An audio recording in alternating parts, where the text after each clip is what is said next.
Salam to all and a good afternoon to all of you. It's my pleasure to welcome you all to this consultation session on incentives for green finance and investment in Bangladesh. This is a hugely important subject, given that much of the investments required to implement a green growth strategy in Bangladesh will need to come from the private sector. We are particularly honored and privileged to welcome the Honorable Dr. Ashur Rahman, Economic Advisor to the Prime Minister. I'm also pleased to welcome Mr. Iqbal Abdullah Harun, Additional Secretary, Ministry of Environment, Forestry and Climate Change, and all the distinguished speakers, panelists, and participants. I do not wish to prolong and take away from the welcome remarks to be offered by Dr. Zaidi Sattar. But before I hand it over to him, I'd like to remind all speakers that we are live online and proceedings are being recorded. Also, we have only a 2-hour time slot, and as such, would like your cooperation to stick to your allotted time and be brief in your interventions. I now invite Dr. Zaidi Sattar, Chairman PRI, to convey his opening remarks. Thank you, Dr. Sadiq. This is going to be a double welcoming remarks. I'll do what you left out. First of all, we need to welcome our great friend and patron, I would say, Dr. Ashur Rahman. He's been in our premises so many times that I lost count of it. Throughout the last 12 years, he's been there whenever we asked him, whenever we invited him. Thank you so much, sir, for giving us your company and your insights and your advice all the time. Thank you, sir. I also welcome today's special guest, Mr. Iqbal Abdullah Harun, Additional Secretary, Ministry of Environment, Forests and Climate Change. You're welcome, sir. I noticed that you're a young generation. Environment Ministries, I would say, bureaucrat and everything that comes with it, the policymaker. That's the important part. I also welcome, we have our colleague, Dr. Ahsan Mansoor, who's well known around town. No need to give another introduction. I welcome Mr. Nasir Ijaz Bijoy for joining us. Thank you so much. And we will need advice coming from the financial sector, and you're the best on that one. I also welcome Yeonju Lee. She's from the World Bank. Yes, she is. Senior economist of the World Bank, and one of the key persons involved in this particular green financing initiative that is coming out of the World Bank. Mr.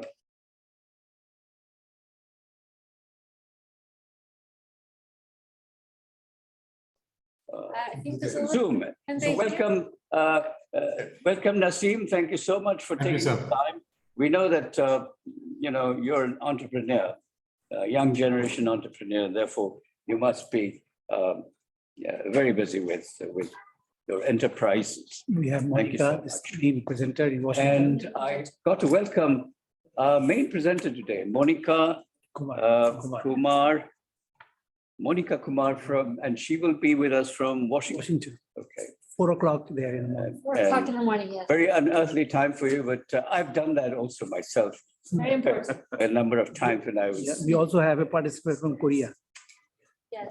And I also welcome a participant from Korea, Mr. Kang Jun Hong, who is the CEO of Blissfine Ventures and a former senior manager of International Business Department of Korea. Yes. Former director. Former director, Korea Technology and Finance Corporation. That's a key finance institution in Korea. Thank you, and a very warm welcome to all of you. If I could take another few minutes just to make some introductory remarks. Bangladesh is a rapidly developing economy facing the challenge of climate change. Climate experts have assessed that Bangladesh is among the most vulnerable countries due to climate change. With adverse impacts of climate change staring in the eye, Bangladesh people and its leaders are gearing up to the task. Our Prime Minister, who chairs the Climate Vulnerability Forum, has made climate resilience strategies in Bangladesh the fulcrum of our development strategies, as prescribed in the 8th Five-Year Plan, Bangladesh Delta Plan 2100, Perspective Plan 2041, and the forthcoming Mujib Climate Prosperity Plan. Back in 2019, Bangladesh was the first country whose parliament had declared climate change as a planetary emergency, an idea promoted by the then Bangladeshi president of the Inter-Parliamentary Union. That brings us to today's subject matter, finance and investment for green growth. It is now established, following in-depth global research on climate and the economy, that we can be green and we can grow. Global research by pioneer climate economist Sir Nicholas Stern, who's known for the Stern Review on Economics of Climate Change, has shown that the long-term benefits of eco-friendly economic growth far outweighs the costs. The conclusion, greening of the economy does not have to be growth reducing. The presentation today does not just highlight the growth dividends of greening the economy, but also provides a menu of options and best practice examples, drawing from the experience of none other than one of the fastest growing economies of the 20th century, an economy that transformed from a low-income country to a high-income country, all in a span of 50 years, South Korea. But greening of the economy over decades required massive investments that had to be financed out of the growth dividends that the rapidly growing Korean economy enjoyed. South Korea's exemplary strategy of green growth presents an excellent example for other rapidly growing economies like Bangladesh to follow. The lesson clearly is that for achieving sustainable and green growth, Bangladesh will have to resort to green financing. Bangladesh cannot be left behind in the fight against the ravages of climate change. The country is gearing up on both adaptation and mitigation avenues of the climate resilience strategy, all requiring additional financing for investment.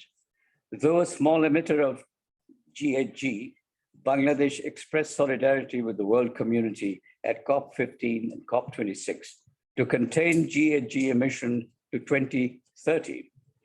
Though as an LDC, it was not required to make any commitments, it submitted an intended nationally determined contribution in 2015 that was recently updated as NDC 2021. Bangladesh takes its commitment seriously as current chair of the Climate Vulnerability Forum, CVF. The Mujib Climate Prosperity Plan is an aspirational plan which is about to be launched, shifts Bangladesh's trajectory from one of vulnerability to resilience to prosperity. One of the overarching goals of MCPP is to strengthen employment in a green economy that is climate resilient, low carbon, resource efficient, and socially inclusive for faster job creation. Both market-based and non-market strategies may be adopted to achieve these goals. Rapid growth with low carbon, eco-friendly power generation, shifting to renewable energy, industrial production, transportation, agriculture, and waste management is possible and realistic for leaving a legacy of sustainable living for our next generation. Bangladesh must set its eyes on a path to net zero emissions, if not by 2040s, but certainly by 2060s and 2070s, in tandem with China and India. Thank you very much. Thank you, Dr. Star, for your very succinct introductory remarks. Let me now turn to Ms. Monica Kumar, Environmental Specialist of the World Bank, for the main presentation. I note that this is a very ungodly hour in Washington, DC at 4 a.m. in the morning. We really appreciate your commitment to this agenda. So on to you, Monica. You have 25 minutes. We hope that you will highlight the main points because your presentation is shared with everybody, so the details can be got from there. Over to you, Monica. Hello, good morning, good afternoon, everyone. I hope you can see my slides now. Yes. Okay, excellent, excellent. And thank you so much, Dr. Sadiq. Thank you, Dr. Sattar, for that introduction. So I will try to skip over the context that we provided here. And I thank all the esteemed speakers who have joined today for this very timely conversation about financing the green growth agenda and the green growth commitment that Bangladesh has set out. I'm leading an analysis on green finance as part of the green growth diagnostic for Bangladesh. And we focus the analysis on the barriers to green financial flows. This is a team effort, and I want to recognize the team with their names listed there, but also I will invite a few of them along the way to help me do the presentation. So this paper is still under development, and this dialogue is very timely because we will be using your feedback as a valuable insight into the final diagnostic, final report. And we're hoping that this report comes out sometime in the summer. Today, I'll start with a very, very brief context setting about the need for green financing. And we have noted through the presentation, the exciting green financing activities that are already underway in Bangladesh. Finally, we'll lay out the key elements of green financing value chain, talking about what's the ideal situation, and then aligning our analysis and finding to that. So just to begin with the context, and I think Dr. Sattar did a great job in talking about the context within Bangladesh, but just to highlight here that Bangladesh has made a remarkable economic progress, but it has come at the cost of to the environment, to human lives, as well as to the economy within Bangladesh. And many of the firms see, because of the continuing cost of pollution, they see themselves becoming less competitive. Crises like the climate change, as well as the pandemic, exacerbate these ongoing issues, but they also provide an opportunity to define a greener recovery, especially as Bangladesh comes back and tries to create a new normal. This is a time to create a normal that is more equitable, inclusive, green, and sustainable. And this really just means including environmental sustainability within the economic development plans. And for example, it would be about providing clean water to all citizens while also building resilience for the future, or building the coast as a source of economic development, as well as a buffer for natural disasters and weather vulnerability. Elements like these are going to help set Bangladesh on the green growth pathway. So, as I said, green growth is not a new concept for Bangladesh, and Dr. Sattar already mentioned a lot of the strategic plans. But I did want to note that in the 8th five-year plan, it states, government of Bangladesh understands and acknowledges that growth can only be sustainable when it is green in nature, vis-a-vis green growth.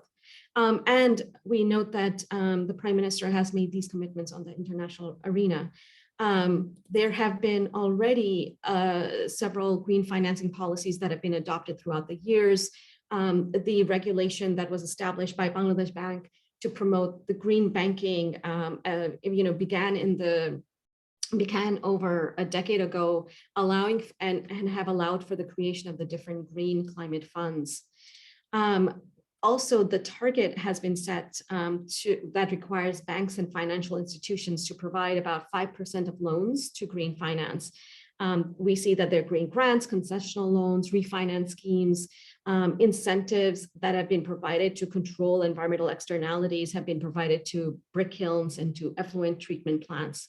More recently, there have been some gains in the development of the capital market, with green bonds being issued by NGOs and a handful of private sector. We also see the establishment of different tools for monitoring and evaluating. And yet, the challenge is that the supply of green financing is not reaching the key sectors that need to go green. Despite the 5% rule, less than 1.5% of the total funded loan dispersed by banks and financial institutions have been tagged green. And this is not due to lack of demand. We see that one of the studies showed the potential for climate investment alone is close to 200 billion. And for green, that is going to be much, much greater. At this point, I would like to invite my colleague Atik to provide the public sector financial perspective, because we need both as part of this landscape discussion around green finance. So Atik, if I can ask you to come in here and talk a little bit about the public expenditure financial accountability study that you and your team are undertaking. Thank you, Monica. And Assalamu alaikum, everyone. I hope you all can hear me.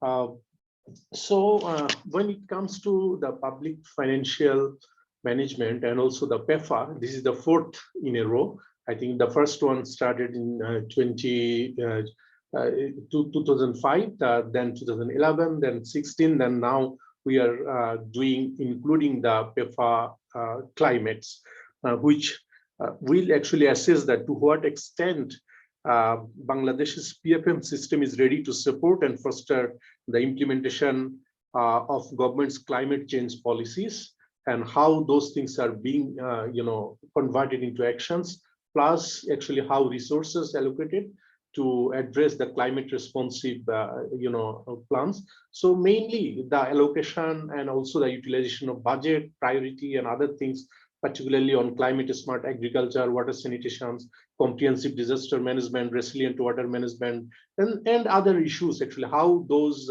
commitment to your NDC and other things are being translated. I think those will be measured by these PEFA climates.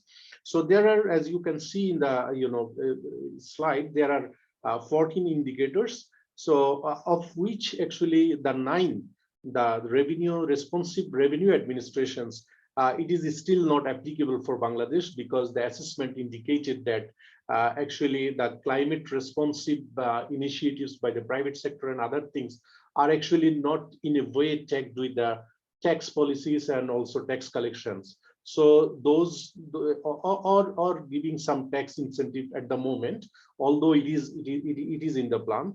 So except for 9 CPFMR, other indicators are being assessed. So we are at the final stage of drafting this.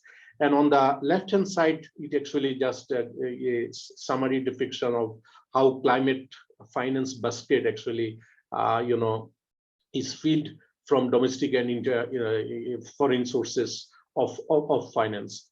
So this is what, in a snapshot, I can say about green finance, how to leverage the public expenditure and accountability assessment, which is ongoing.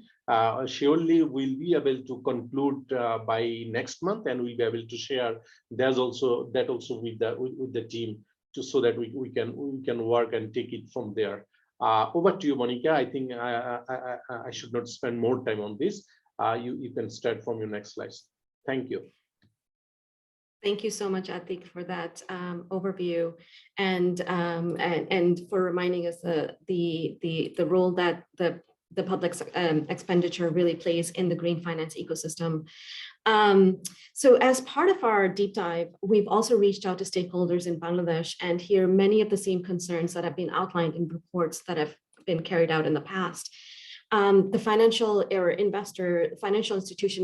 institutions and investors seek ways to minimize their risks. Borrowers, on the other hand, seek capacity building and a way to access resources and technologies that make through accessing green finance easier. But it really is the systemic barriers that, if addressed, will help align the supply of financing to those actors and sectors that need to go green. And again, this is a challenge, but it also provides an opportunity to Bangladesh as we're helping to define a pathway forward on green growth. So let's just take a step back briefly to look at the key elements of a green finance value chain. What is the ideal situation we're talking about here? And one thing to point is that there are players along the green financial value chain that have a role to play in channeling the financing for activities. For example, governments, it's in their application of the law that we can build stability and certainty among the players in the landscape.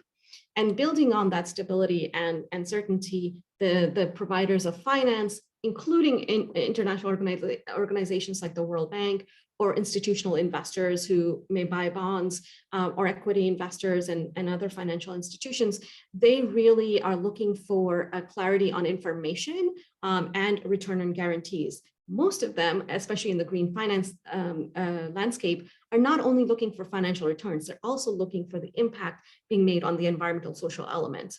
And lastly, part of this financial value chain are borrowers who are looking for low cost, low or no collateral and long-term financing, and are willing and are able to provide the verifiable information on the impact and returns. And it really is the enabling environment. And if each of the players' enabling environment is not satisfied, they will not be active participants in the landscape. Again, let's start with the government agencies where they are the enforcement mechanism, but they need to be able to collect, monitor, verify data and able to track it internally in the budgets as well. Borrowers, on the other hand, need that mandate to go green, but also they need capacity building in terms of how do you go green. Investors or finance providers are looking for the certainty and information to be able to make decisions and reduce the risk to their investments. And each player working and clarifying this information and functioning in create a functioning market that can be established for consumers, where they not only have the knowledge of a product's impact, but can also get easy and able to get their products easily and in an affordable manner. One last thing to note before we move on to the assessments is that not every single borrower is ready to tap into the financing, right? Many still lack incentives to go green or don't have the knowledge of how to go green. The green financing flow only works if the lagging borrowers on the left-hand side are engaged, and this also helps build that pipeline of potential investments. So in short, the opportunity really lies in capacity building, in an auditable system to track green activities and investments, and in a buildup of incentives to help create environmental markets. The orange highlights here in the box show those enabling environments that need to be tackled in Bangladesh. And what will it take to finance green growth in Bangladesh? So we've outlined 3 critical elements that will help us do just that. We showcase and use lessons from peers, including South Korea, that have already been down this path to really tease out some of the examples that can be applied. So critical element number 1 really looks at how do you minimize risks for those finance providers? How do you make them willing to support this market creation and support businesses? And a key element of that is to tackle the lack of the environmental monitoring and enforcement that is currently the context within Bangladesh. And that can be done by a few examples, and we provided some steps on the right, but I want to highlight that clarifying and defining roles and responsibilities of not only the key ministries, but also local ministries, their interactions with other institutions, public-private sector, that's key. And I'll show you an example of that. It is also timely to integrate the local government in planning, using real-time data tracking and making that data available to others within the government, but also others who can help make, who can use that data to make financial decisions. And lastly, I want to point out one of the essential elements would be building experts within the government to help make these decisions, not only about if something is polluting, but also what's the future potential of a technology or future potential of a practice, because it may be new to others, but we need experts who can help make that decision. And so let's start with some of the examples here. South Korea has made this ecosystem which allows government and quasi-government agencies to interact and be able to build on each other's strengths for the purposes of compliance, as well as for the purposes of making green investments decisions. I want to highlight three in particular. KECO, the Korea Environment Corporation, is a state-owned agency, and they're kind of like DOE. They handle environment-related projects. KT is focusing on investing in new technologies and new businesses. And this one, and KT is a quasi-government agency. And this one, which is the National Institute of Environmental Human Resource Development, focuses mostly on creating those experts internally to the government, but also for private sector to be able to help make those decisions that are needed to support green financing and to reduce the risk for financial lenders.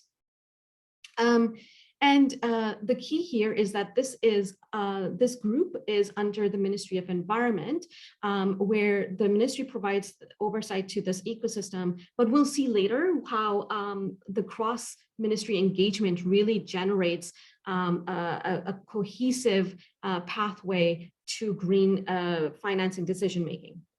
And KECO, I want to point out, is the key agency that is in charge of data monitoring. And what they've done is they've installed real-time sensors at the point of pollution, whether they be on for air quality or for water at the source. They collect it in a central manner. They do analysis more for compliance purposes, and then they share it with the appropriate agencies or appropriate partners that will be able to use that information for subsequent decision-making on green finance. And I'll give you examples of that. But let's move on to our critical element number 2, which is looking at how do you use that information to then create competitive environmental markets, right? So it's about using incentives and tax structures, and this is nothing new, right? And many of this is already happening, but it's about using these to make pollution action more expensive and green action cheaper for businesses. It's about using programs like eco-certifications and labels to provide some sort of a guarantee that this is green and we stand behind it. It's about using and generating demand through programs like green public procurement so that others can see, yes, there is a criteria for green and that the government is utilizing that can then be used by other entities as well. Again, let's look at some examples. This is a long list of taxes, and I do not expect you to read the whole slide, but this is to show that Korea really has provided several different modalities of incentive structures, and this is being managed by the Ministry of Finance in charge of tax policy. That's the interesting part. So the first one I want to use just to highlight the example is it allows companies based on their size. So if you're a small, medium-sized company, you get 10% off your income tax or your corporate tax if you adopt an environmental practice or technology within your facility. But if you're a big firm, then you get only 1% off. So there is an incentive structure that is aligned for the size of the institution that you're working with, but at the same time, it allows you it prices pollution into your operating costs. Another example is where KT, and I mentioned KT in the previous set of slides, they're a quasi-government agency, and they utilize the information to create an assessment index for companies, right? So basically looking at whether they're violating any environmental regulations. And for that, they use the data coming from KECO as well. And then they also look at whether companies have acquired eco-certifications.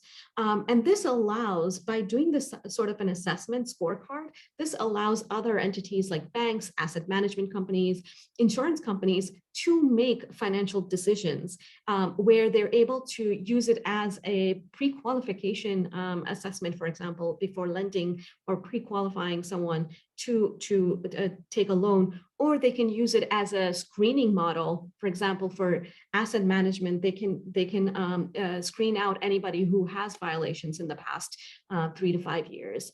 And another thing to note here are these labels, the green company label or the green business certification, green technology certifications, and the green technology product certifications are being awarded by a separate agency, which is the Korea Institute for Advancements of Technology, and this falls under the Ministry of Trade, Industry, and Energy. They certify companies based on those certifications and the criteria. So the key to note here is they're utilizing the information coming from other agencies, and then that their information and their certifications are being used by others to make key decisions, including for criteria set to build a green public procurement program. And overall, with each of the examples I've shown so far, it's important to know that such incentive structure can work only if there is a comprehensive cooperation amongst the relevant agencies and ministries and state-owned companies. So that's something that we can tease out a bit more in Bangladesh. And so moving on to critical element 3, this is about focusing on those small, medium, and micro enterprises, which are a key backbone to Bangladesh's GDP. And here, the key is to look at how do you help them gain that technical knowledge, but also how do you make it easier for them to access green financing? One of the ways to do that is to simplify the process, right? Another way is to perhaps provide extension services that would allow for them to make use of knowledge and a little bit of handholding to be able to create projects and proposals that can then be qualified for lending. And this way, focusing on these type of firms can also help them not only adopt environmental practice, but also help them grow into premium markets. And again, let's look at a couple of examples. This one is a short-term financial investment opportunity, the eco startup, implemented by KT, which is again a quasi-governmental agency under the Ministry of Environment. And what they do is they focus on firms that are that have an idea, right? It's a preliminary startup. They have an idea, or those that are less than 3 years old in the market, and help them with capacity building, but also with loans, right? Also with some sort of financial support. And the purpose of this really is job creation that is green.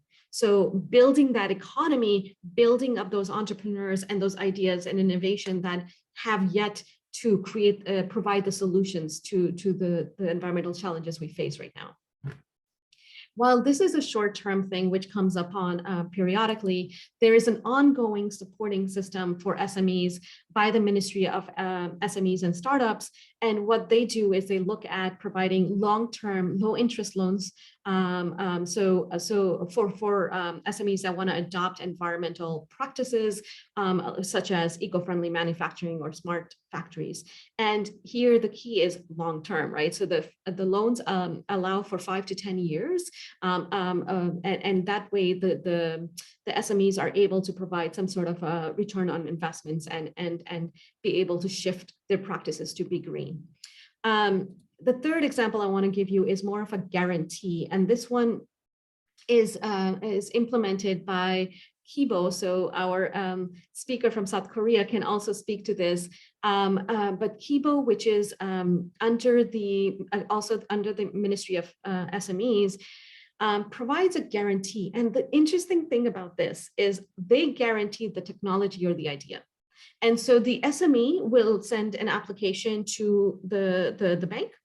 They will send a similar application to Kibo to show them their idea and their technology. And Kibo assesses the future potential of this idea or this technology. They're able to say, whether or not this is viable and then provide that guarantee or issuance of credit guarantee certificate to the bank. The bank then provides that guarantee coverage to SMEs.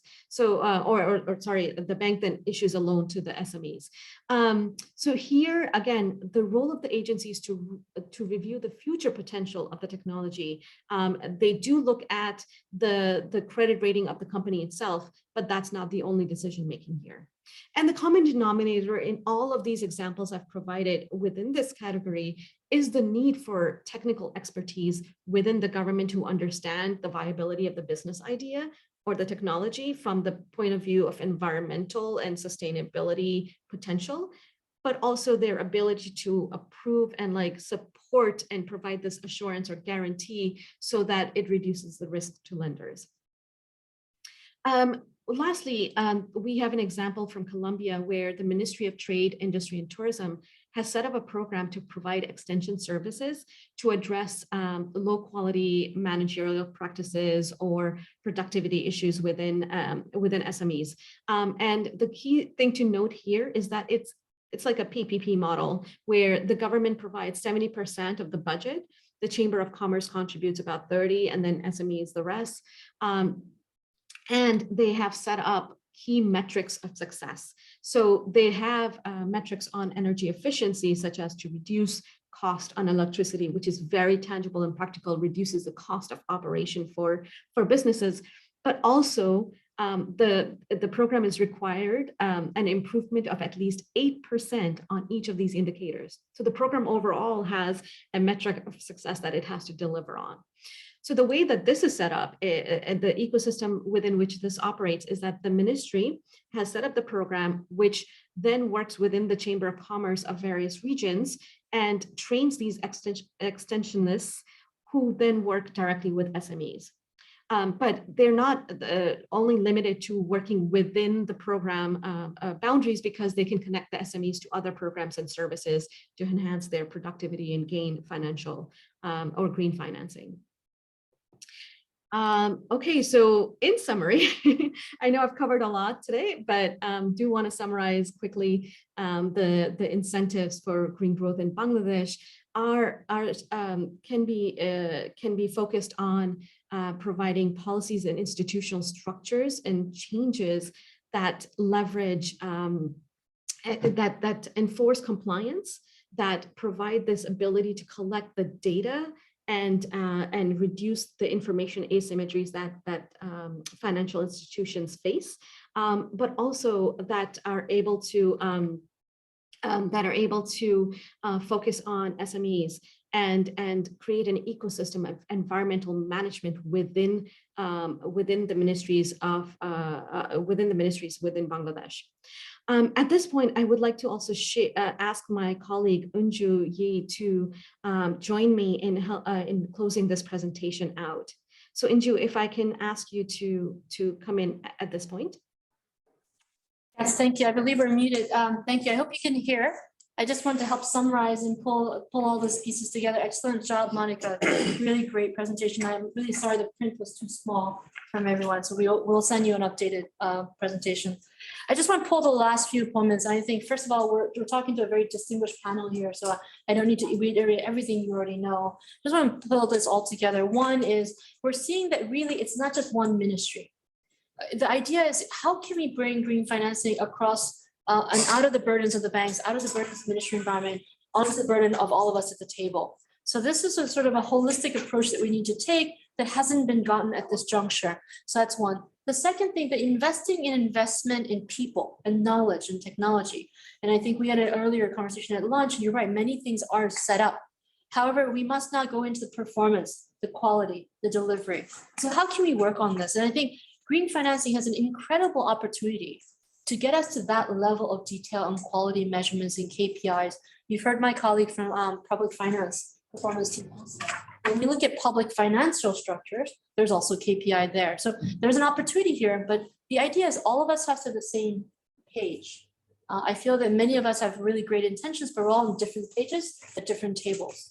So all around green financing and green growth, how do we tap into the billions of dollars, both in the country out of the country, but the future potential billions of dollars in the country. So I looked at all of this as a growth mechanisms, and I really appreciate all of your time. Thank you. Thank you so much. I think let me express my appreciation to the World Bank team for what I thought was a very succinct and comprehensive presentation on a subject which will certainly invite a lot of thought and review and discussion. I would like to call on Mr. Syed Naseem Manzoor. I'm sure he's there online. He was supposed to come here, but he got stuck in the traffic. Manzoor, he's one of the most dynamic business leaders we have in Bangladesh, who also is very well equipped intellectually to share some of the experiences that he has in Bangladesh with all of us. So Manzoor, without much ado, to you. Thank you, sir. Respected Honorable Chief Guest, Special Guest, Keynote Presenter, Chairman of PRI, moderators, fellow panelists, ladies and gentlemen. Assalamu alaikum and good afternoon. I apologize, I was trying my best to reach Banani, but it's almost impossible from Ghazipur, so I have no choice but to join you virtually. First of all, thank you very much, Monica Kumar, for an excellent paper and also the summary at the end. And just picking up on some of the points that you made, lacking borrowers, some words, capacity building, incentives to create environmental markets, integrate local government into planning, building experts within governments. I think these are all points that we all know from industry. I would like to use my time to actually address the 5 questions that were set for us, because I think that will give us more of a micro perspective and working in Bangladesh in industry, some of which are highly polluting, like the leather industry. I think we have some on-the-ground experience that may be useful for this conversation. The first question that was posed to us are that which of these bottlenecks and barriers are being faced by your institution? I would take institution to mean the industries where we work, which could be leather, footwear, pharmaceutical, and services. I have a long list, so you'll bear with me. I have 9. First is that customers are unwilling or unable or both to pay for the cost of sustainability. I think greening, I prefer the word sustainability because I think that's where we are going. Greening, there's too much greenwash going on. Putting a few LED lights is not greening, so forgive me, but I think sustainability is a better word. Most customers don't walk the talk. Second, most enterprises or many enterprises want to transition to more sustainable practices, manufacturing and other areas, but funding gaps and long paybacks for big projects. Third, banks and particularly NBFIs. I'm glad that my friend Nasser is there to speak up for the banking sector, but I am somewhat known for speaking a little bluntly, so forgive me, but I find that this collateral-based mentality and asking for 100% guarantees, not by my friend Nasser, but by other banks and NBFIs. And I'll give you a specific example of the company that I represent, Apex Footwear, where for a 70 million taka clean project, which was a solar project, we were asked for a 75% bank guarantee. And when we said why, they said because many other companies have defaulted and run away with the money. We have scrapped that project and we refused because we do not feel that we should pay for the sins of others. So I think this is where the kind of risk guarantees that Monica Kumar talked about are critical. Somebody needs to de-risk this for the lenders. I understand lenders need to be de-risked, but it should not be us. Number 4, Monica covered this, technology is evolving fast and there are evaluation and knowledge gaps, not only amongst the government, but also amongst the industry. Right now, the technology is being driven by vendors and consultants, and factories are often blindly following each other, not doing the right thing. So we need more technology know-how. Number 5, real problem in Bangladesh, space constraint on existing facilities. Many of the factories are small and landlocked. We can't put up big solar panels. What do we do? Where are the solutions? Number 6, cash flow and financial health of companies exacerbated by COVID. We all know what that's about. Number 7, no reward for pioneering good practices, rather penalized. Again, I'll give you examples. There is a special SRO from the government which allows a 10% income tax for the RMG sector only for green factories. That specifies one sector. But if you were to set up a local biscuit factory or an export plastic bucket factory, you are not entitled to that. So basically, there's no incentive for anybody else to go green. Everybody else gets only a 50% rebate on your existing rate, which could be as high as 32%. So you get 16%. Number 8, I'm very happy that our friend from the DOE is there because I know that he is the biggest sufferer of this. The institutional turf war between the government agencies.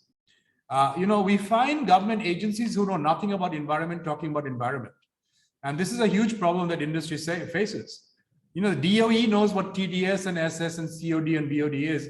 We have people from, and I'll name the welfare industry, ministry and labor and welfare ministry talking about things that they shouldn't be talking about. So where is the clearinghouse for this kind of thing? So standards need to be enforced and set from one area, implementation the other. And number 9, which is also very important, industry is not all at the same stage, mindset, financial capability, and management bandwidth to go green. So I think we need to be aware of that. Very quickly, the second question, how are we addressing them? Mention specific actions or plans. First, acquiring knowledge. I think formalizing and tracking what we are doing. We are very proud from our company that we publish sustainability reports from 2019. That forces us to do better. Secondly, setting targets and goals. For example, for our own factories, we now have CO2 reduction goals. We have energy reduction goals. We have goals in terms of how much water we use per square feet of leather produced. You've got to set goals. Third, obvious, you set ROI calculations and you seek partners to run you on that journey. Number 4, we use sustainability as a marketing differentiator. I've said at the beginning, nobody wants to pay for it, but it does help you to start the conversation. So I think that can be something we can do. And number 5, I think Monica touched on this, very important. You've got to have an across the organization approach. She mentioned across the government approach. If you leave sustainability to only the sustainable team, it never gets done. You need to involve everybody from HR to IT to maintenance to even finance to talk about why that's important and use technology and innovation. How do we define green criteria? What metrics do we use? First, as Apex, we look at impact and remediation. What is impact and what are remediation areas? Secondly, we use, and correctly so, Bangladeshi standards. As a sovereign and proud nation, we are proud of what Bangladesh has done. And when we talk to buyers, we say our mandatory requirement first is to meet Bangladeshi standards and then, if possible, to exceed. And I think that's where we start with DOE standards. Then we look at international benchmarks, whether it's the leather working group standards, whether it's the zero discharge standards, whether it's the Ecotech standards. These are international benchmarks that we can use. Water and air are the main areas that we work. We concentrate hugely on CO2 emission. How many kilograms of CO2 do we use now, or do we generate to produce a pair of shoes? These are the kind of conversations and tracking that we need to have. How much water do we use per square foot of leather produced? In our supply chain, there is a huge discussion now on more sustainable supply chain. For example, with the, shall we say, the new deglobalized world that possibly people are talking about, is it really sustainable to bring products from far away and feed our factories? We need to find product closer to home to reduce CO2 impact and environmental impact. There is a lot of talk, for example, about using solvent-free adhesives or using recycled paper in our packaging, which we are already doing. Very important, percentage of recycle reuse. What percentage of our recycle do we reuse? Waste management, the single biggest missing link in Bangladesh. There is no proper waste management practices or even policies, and there are no capabilities. So this is where I think we need a lot of work. What policies, structures, actions are needed? First, if I may suggest, I have the privilege of sitting on a jury panel called Ideas, where we look at young startups in Bangladesh, starting from an age as young as 16, all the way up to people slightly younger than me, which is middle-aged. And we have a lot of interaction with Korea, because Korea is a fantastic startup ecosystem. My proposal, ladies and gentlemen, would be accessible, fast grants for environment. You can call them your big grants or whatever you want, Green Growth for Bangladesh grants. And let's have a jury panel. Let's call it the Green Shark Tank. Let us pitch to you what our ideas are. We want a yes or a no in 30 days. If it's a no, it's in 30 days. If it's a yes, it's in 30 days. Because we don't have more than 30 days to waste on that project. The government of Bangladesh is spending a lot of money on digital startups. May I request through our honorable chief guest to propose this, that we need environmental startups. Please fund us. We don't need a lot of money. The government of Bangladesh has the money to do this. Number 3, and I think Monica touched on this in Korea. I'm glad you said this. Outsource and create an ecosystem for inspections and certificates through GOB agents for fast and acceptable results. The DOE is severely understaffed and undermanned, and I don't think can scale up to where we need it to be. But the DOE can partner with world-class providers. We have an example of Singapore, where if you go to the food courts in Singapore are HACCP certified by a Swiss agency, HAACP certified. So if the Singapore government, which is quite competent by most standards, can partner with SGS, surely the DOE can partner with people. And I think the DOE should be given the mandate to do that.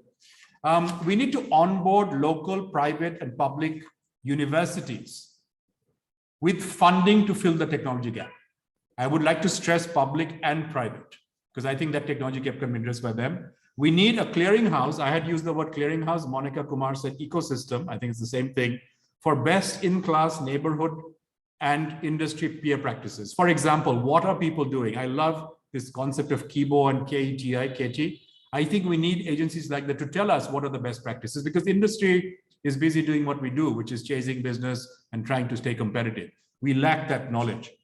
Last but not least, and Dr. Mashir Rahman will appreciate this because he used to head NBR, my favorite topic of discussion. Forgive me if you've heard this before.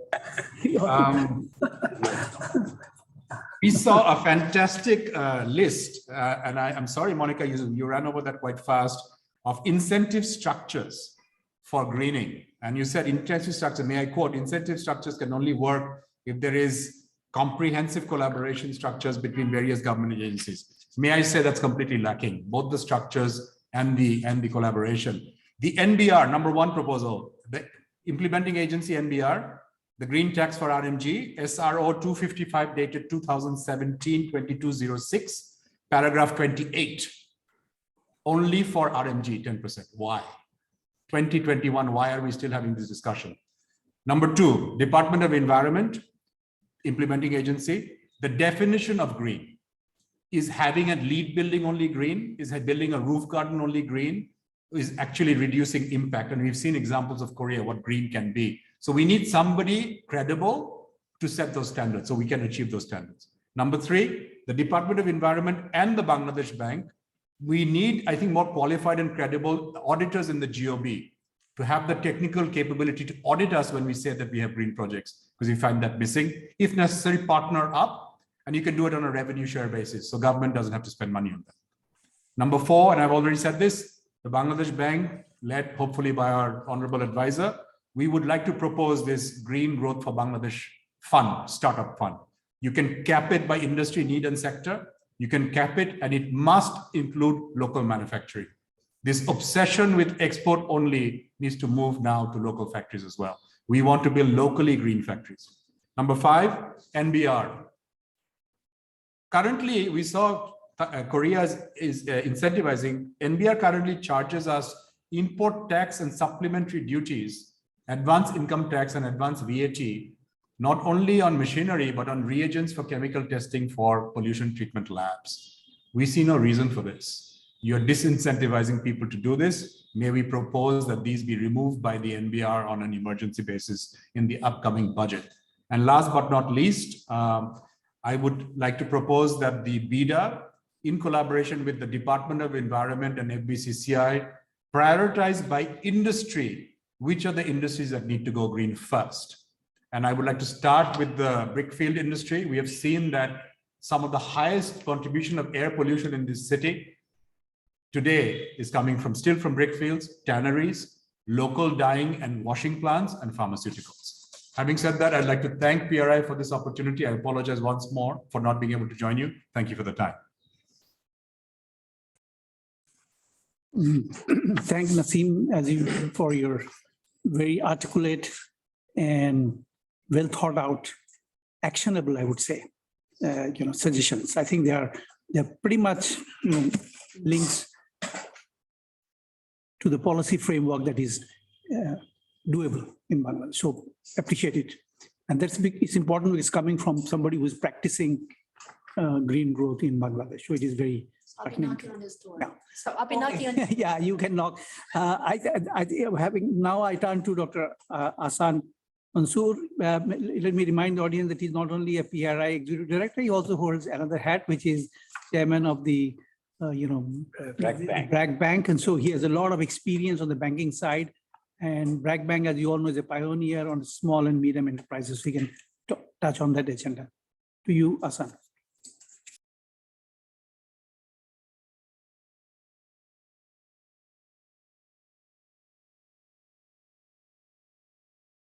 It's a lot of information compressed.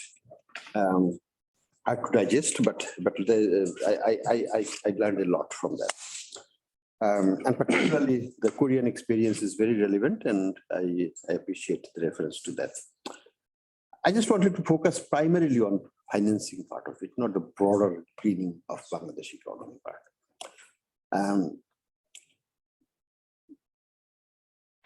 First of all, let me say that the green financing was been pioneered in Bangladesh by Bangladesh Bank for quite some time now. And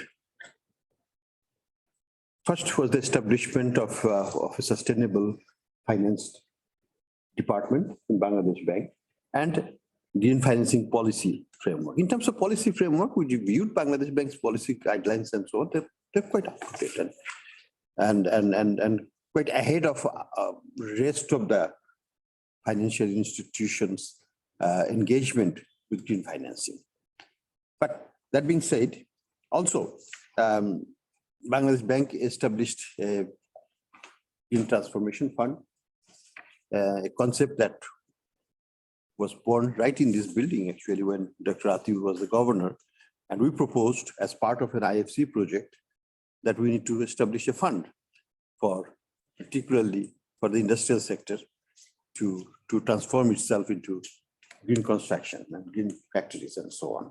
So Green Transformation Fund was established about 7 years ago probably.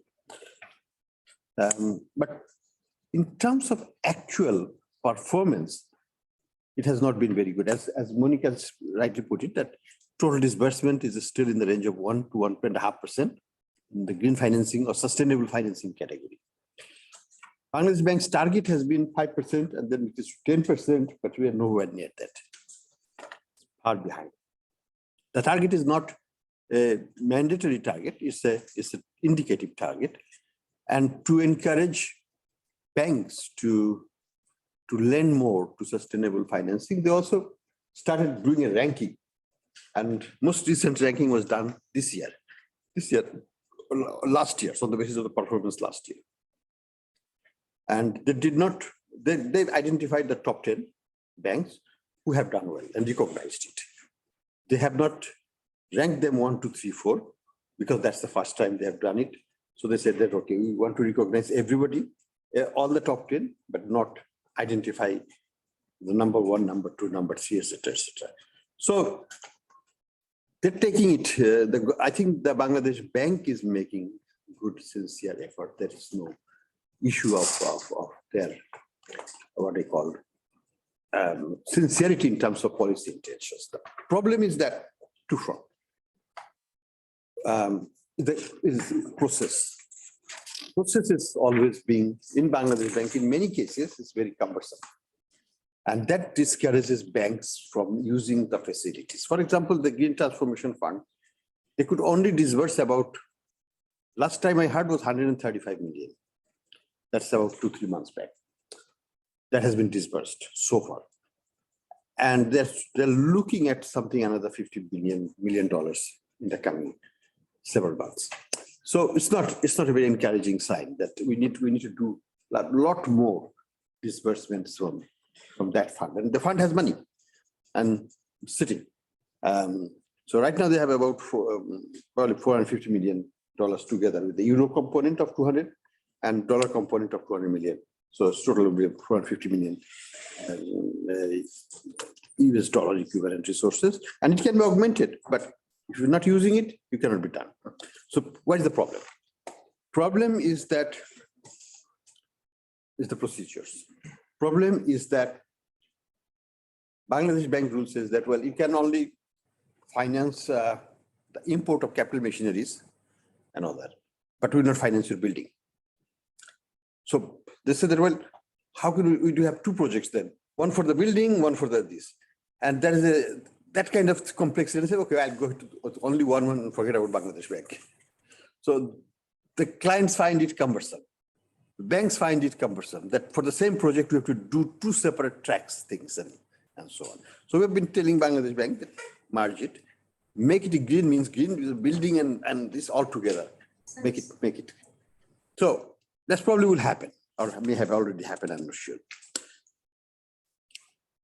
Now, the other issue is that certification issue.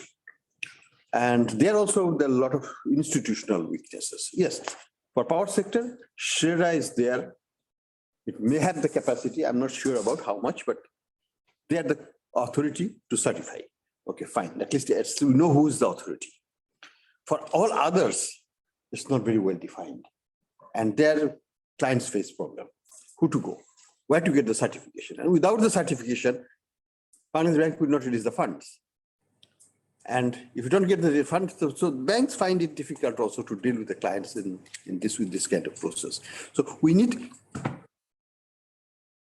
several or more institutions who can certify with competence in their respective areas of green institutions or investment. So that's another area. The other thing that we find problematic from the client's point of view is technical assistance. The entrepreneurs like Nasim and others don't necessarily have the competency. Maybe Nasim is more enlightened, but most others don't have the competency to choose which type of technology is good and be classified as green.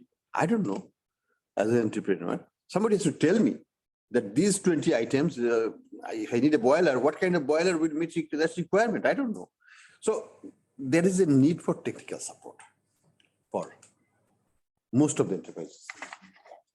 And definitely it's for absolutely essential for the SMEs. They will never have that capacity, will ever be able to do that. So that is missing also. So we need to think about a kind of an ecosystem that will help foster the demand side of it. And the supply side is at the moment there, but it may dry up, but then we can refeed the supply side of resources. But demand side is now missing. And we have to work on the demand side as well. This is surprising that we don't have demand because of these considerations and constraints. Now, if we look at it from power sector point of view, that's okay. Now let me look at it from Monica's table 12. She says that Bangladesh may require investments of $172 billion of investments in various categories. If you look at the details of it, out of the biggest chunk is attributable to green building. Green building. And there are two types of buildings there. One is industrial building. The other one is housing, green housing. And the biggest potential investment is in that sector.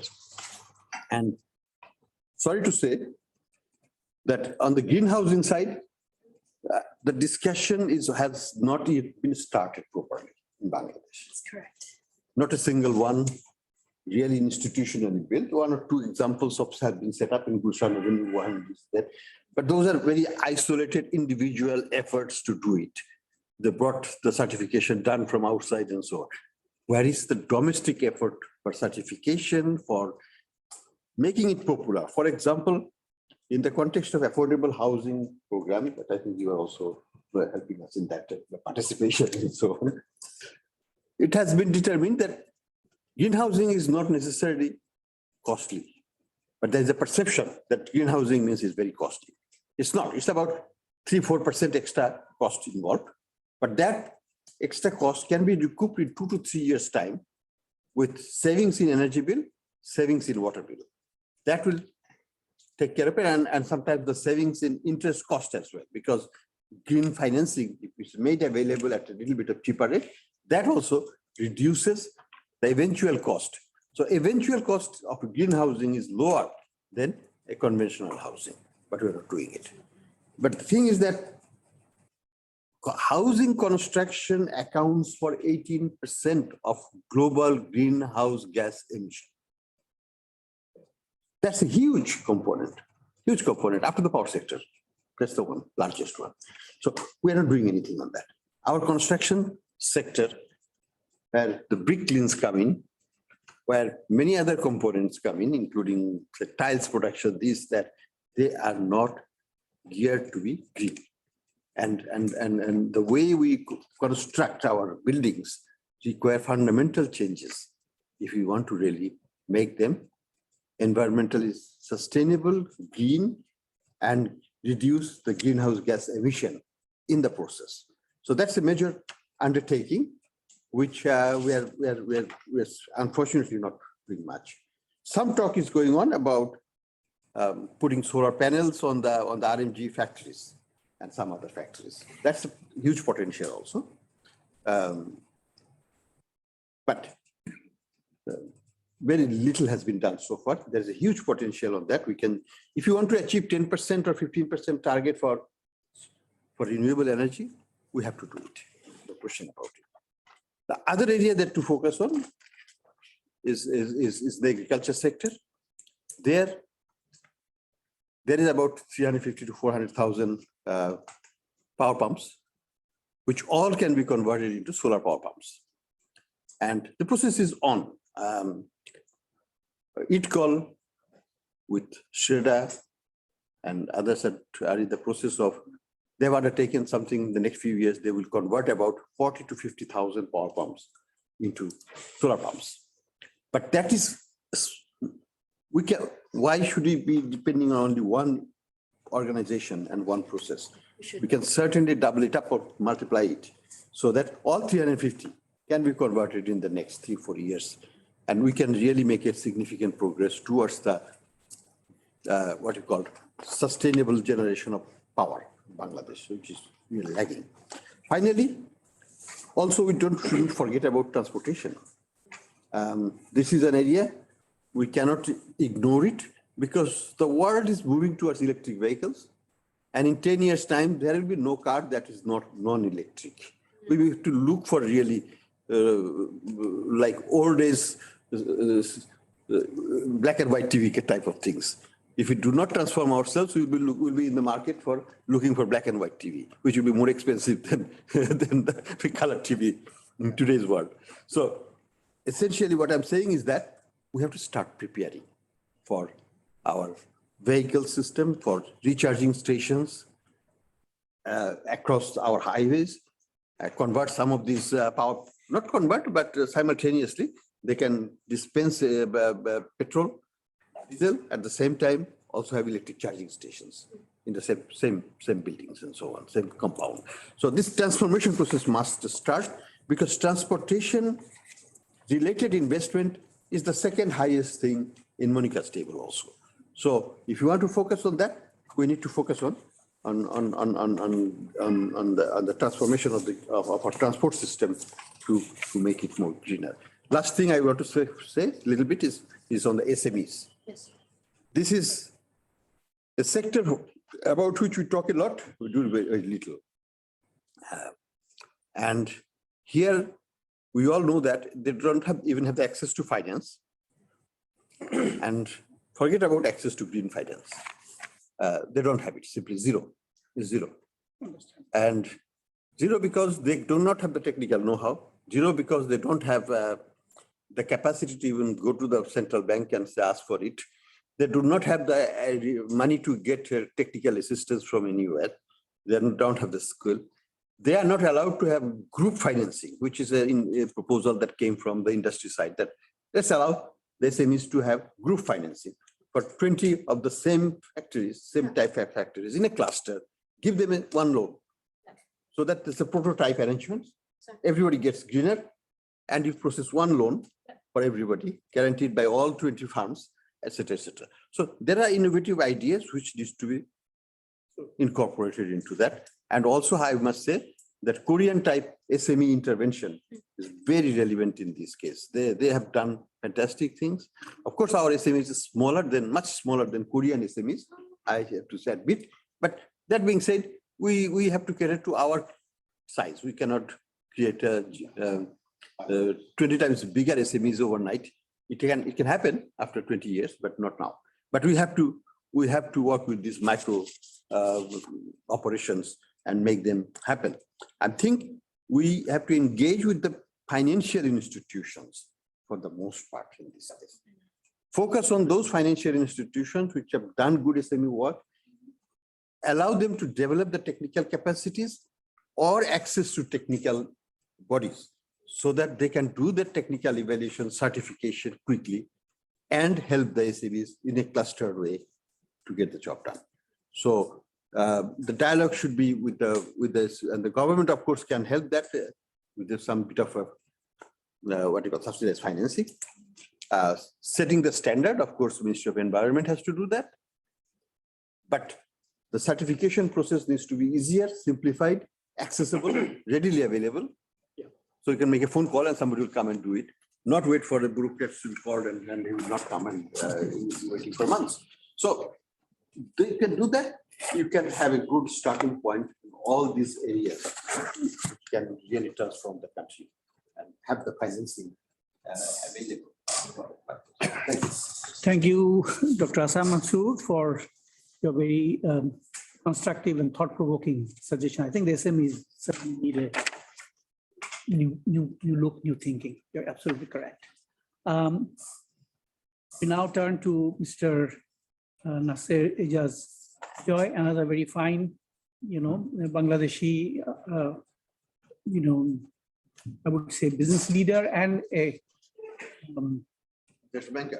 banker plus I would say a thoughtful person who can contribute to the public knowledge and debate. I think that's very important because there are many people who are entrepreneurs, but coming to the public fora and sharing their knowledge and leading the discussion and helping us move forward is not always very easy. So appreciate your willingness to come and participate here, and please share your experience because I think you have a lot of experience on this particular subject.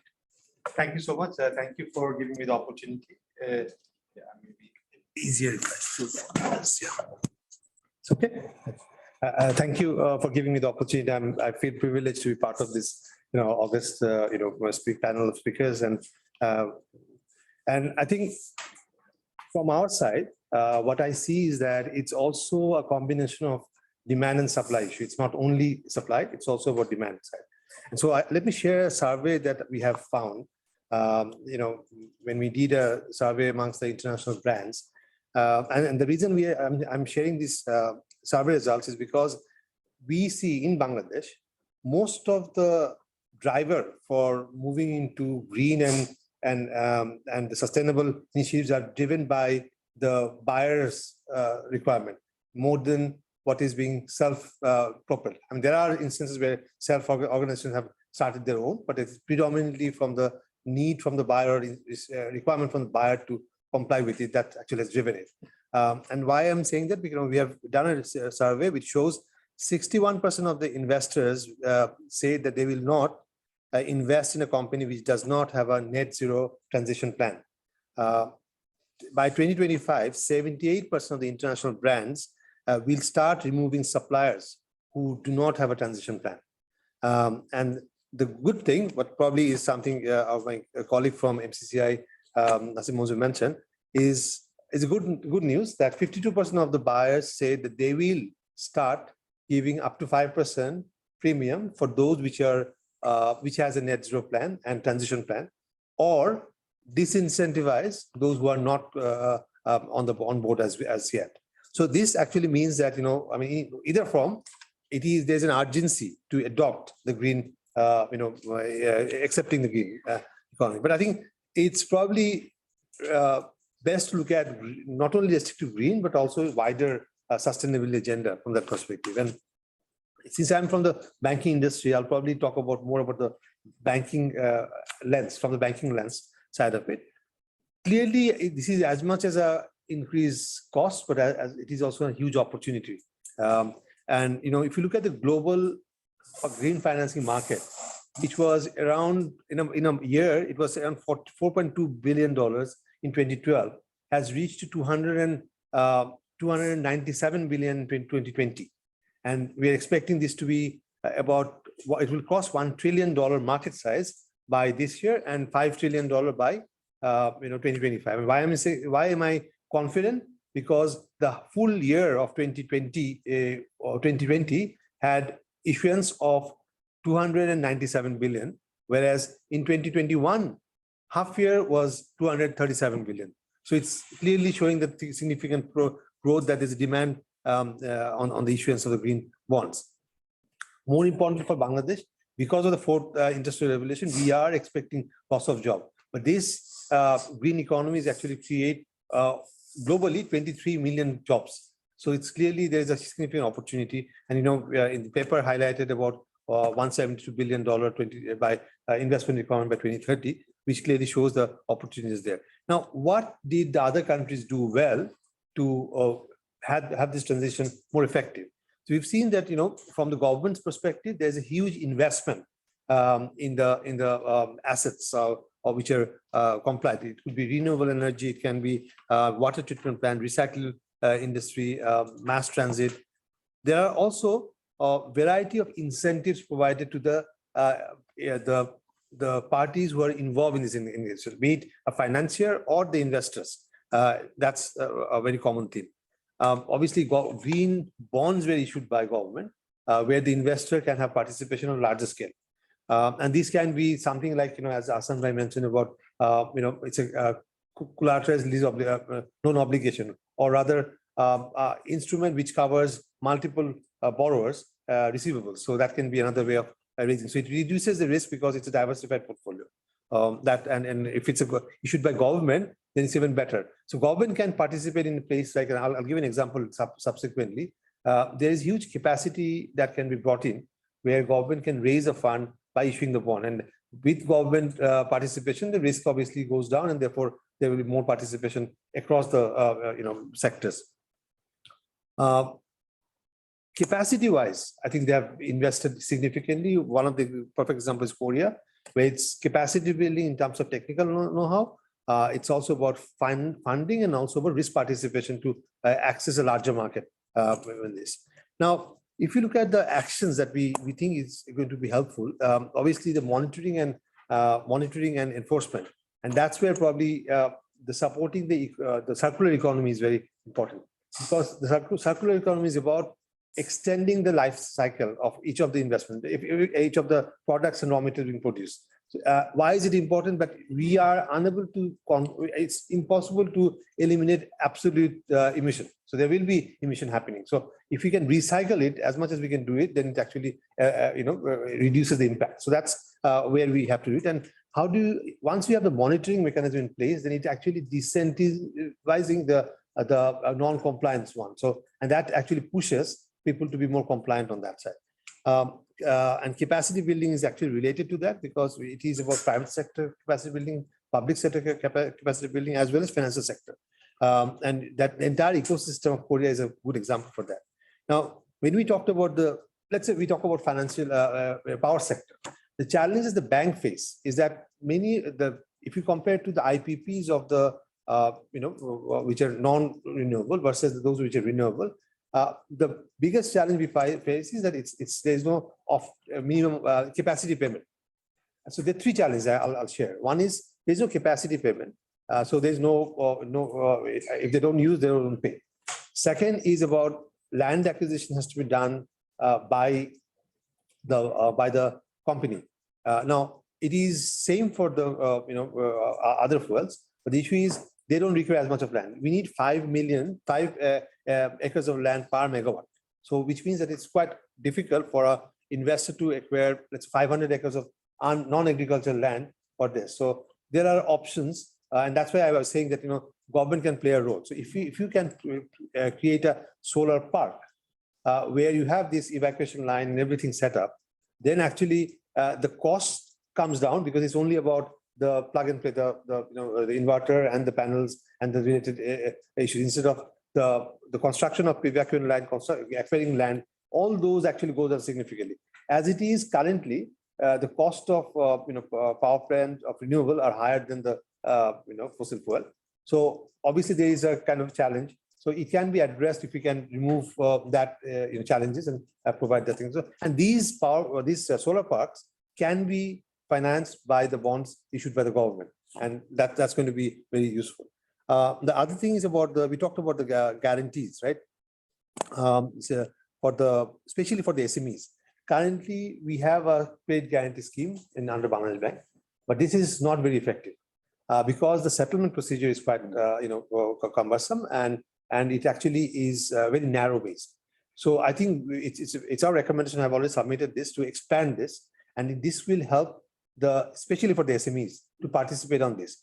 For the larger corporates, there are benefits. You can get ECAs, larger transactions. You can get ECA back transaction, export credit back transaction, which reduces the risk.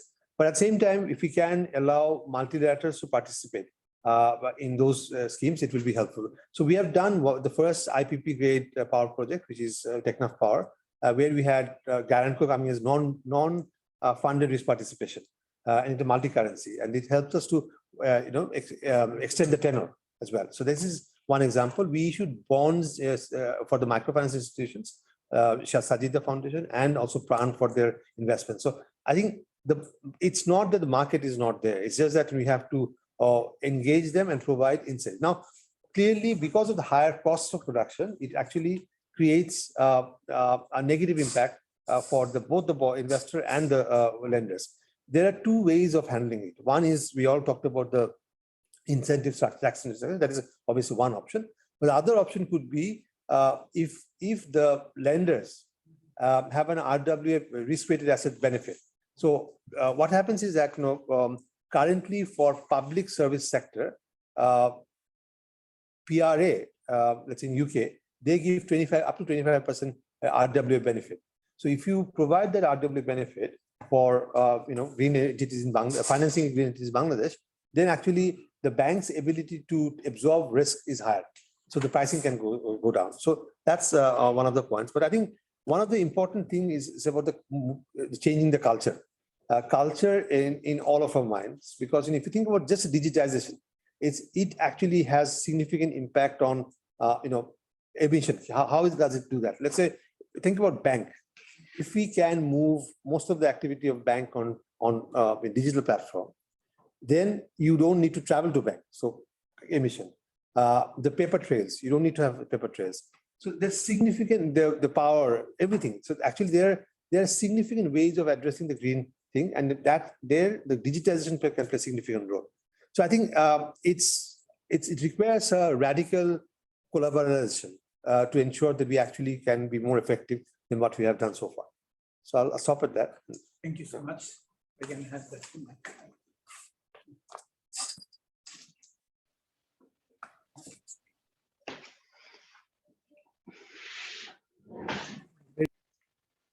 Practical and experience-oriented recommendations, again, very doable.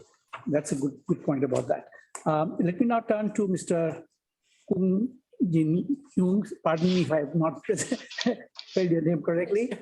He has very kindly agreed to share his wisdom and the Korean experience participating from Seoul in Korea. You are most welcome, and thank you for being here. Please, on to you. Yes, this is Kyungjin Hyung from South Korea. From last year, March, I have become the CEO of the private sector venture capital. But before then, I worked almost 19 years in the public sector with Korea Technology Finance Corporation. And Korea Technology Finance Corporation, when I was there, especially right after I did my MBA in the United States, I was the idea generator for the a green certificate program, nationwide green certificate program. And as a result, the Korea Technology Finance Corporation, my former institution, became a huge part of the certification scheme. Basically, my former organization, Korea Technology Finance Corporation, is a credit guarantee provision, the institution that specializes in credit, not credit rating, but technology evaluation, technology business evaluation. So that was like a huge challenge. And then we have to, what I want to say today is that I want to like sever today's my discussion into two different parts. One is the certification side. The other is like the banking side. So first of all, the certification side, the green technology certificate in Korea. When we say like, Korea is a very much like a technology-driven country, and the government has a long history of incentivizing those SMEs and then the research institutes to develop their own technologies, small and medium-sized technologies. But I know, I'm very aware because I also worked in like international department for a long time with my previous institution. And then I closely worked with Vietnam and Peru and also Thailand. So I know like every country has a very different degree of technology development and sharing, common sharing. So I want to emphasize one thing out of like a certification, from the certification perspective. Although like Korea has a large portion, like more than 70% among the like certification, technology takes more than like 70%. But it's not only technology, but also the government, with this government grant scheme, we certify not only technology, but also project and businesses. This is what you have to pay attention to. There are a lot of business people these days, like savvy business people. One thing I really realized out of traveling and working with the developing countries these days was, although economy, the degree of the development in terms of technology, indigenous technology are very different, but the business savviness and the business skills and the business, how to like build up the, like a very good business model are not that different. That's what I realized. Technology needs to have like a very long history of like developing, and also how to say very long history of like the supporting like the infrastructure, development infrastructure. But business, how to build up the, like a very sound business model out of existing technologies are a little bit different, different question. It can be learned more quickly. And then these business people, the savvy business people who are actually on the same page in this like a mobile generation, mobile and internet driven generation, they can build up the business with the technology sourced from the outside. Not only the internationally, but also look at the domestically. So when the technology transfer mechanism, effective technology transfer mechanism is given, the great green businesses can be born. And then certification should be directed not only to the, like those technologies per se, but also like a great project, a good project, and the businesses as well. Probably from the developing country perspective, there are more bigger proportion for the like businesses and projects rather than technologies at the very beginning. But technologies will pile up as time goes by. That's my first insight. And then this certification was long lasting and pretty much successful in Korea because I can't emphasize this too much. From the very beginning, the clearly like the iterated categories and then very detailed evaluation criteria. Very detailed evaluation criteria, which really prevents from subjective evaluation. So like a more like a quantitative rather than qualitative. And then those evaluation criteria and categories are evolving through time. So for example, when the like a the cross-functional the teams, cross-functional like expert team from the multiple different ministries can join, they joined together and to create these comprehensive categories and then the very detailed evaluation criteria, they agreed with out of like a very intensive processes. Very intensive processes. And then it started actually from the like a cross coordination and then the common understanding among different ministries, different agencies for the different ministries. So of course there are a lot of argument, struggling, like the power bargaining, and like it wasn't really easy process. However, with the like a presidential attention back then, in the year like 2009. With like a national, truly like a national propaganda, like they had to agree. They had to agree, and they had to learn how to work together. Because this was born out of like a very grand national leadership. And as a result, agreed evaluation criteria and categories are also being updated every year. So, like this category was important last year, but now everybody has that technology, everybody has that project. So, let's wipe out the old ones, some of the old ones, and then let's update with the new ones, adopt the new ones. And also evaluation criteria, every type of good evaluation criteria has two functions. It is one side is a selection of the right subject to support for the tax exemption, government procurement, benefits, and then the banking. That's one side of the good certification, good effect of the certification. The other one is that it actually gives signals to the market that it actually leads the company to reach that level. So you need to have a very good understanding of what your companies and the research institutes have in common right now from the on average perspective. And then the evaluation criteria should be a little bit slightly upper than that average. So every entity which developed the technology or uses the technology for the business, they try to catch up a certain the threshold.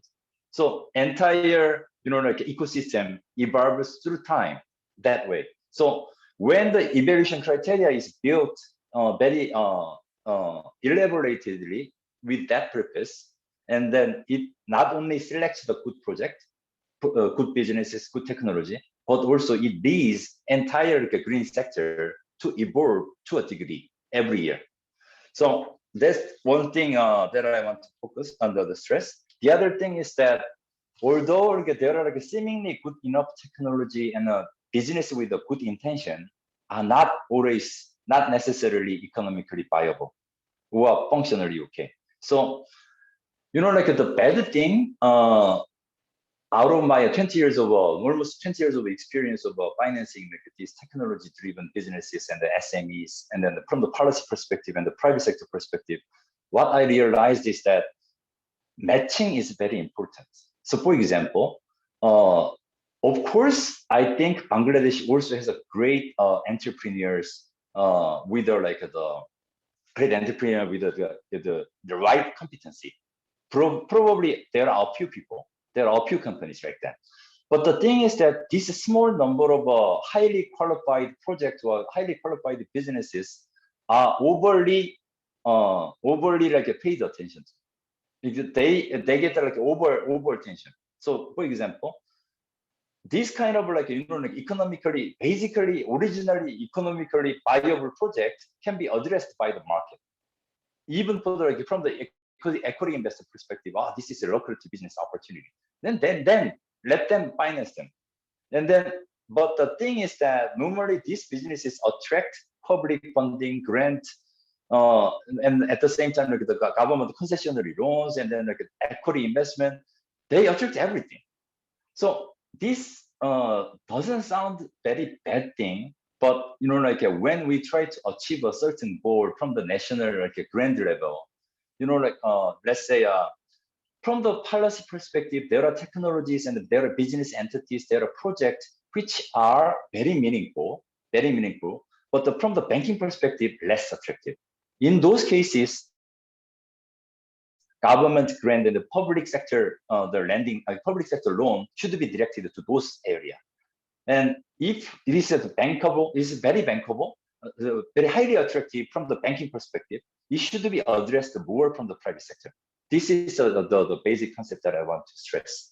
So how we do it is that in Korean's case, Korea Technology Finance Corporation was a very unique organization because it was a group of, it was composed of, basically it was composed of bankers plus the engineers and the scientists.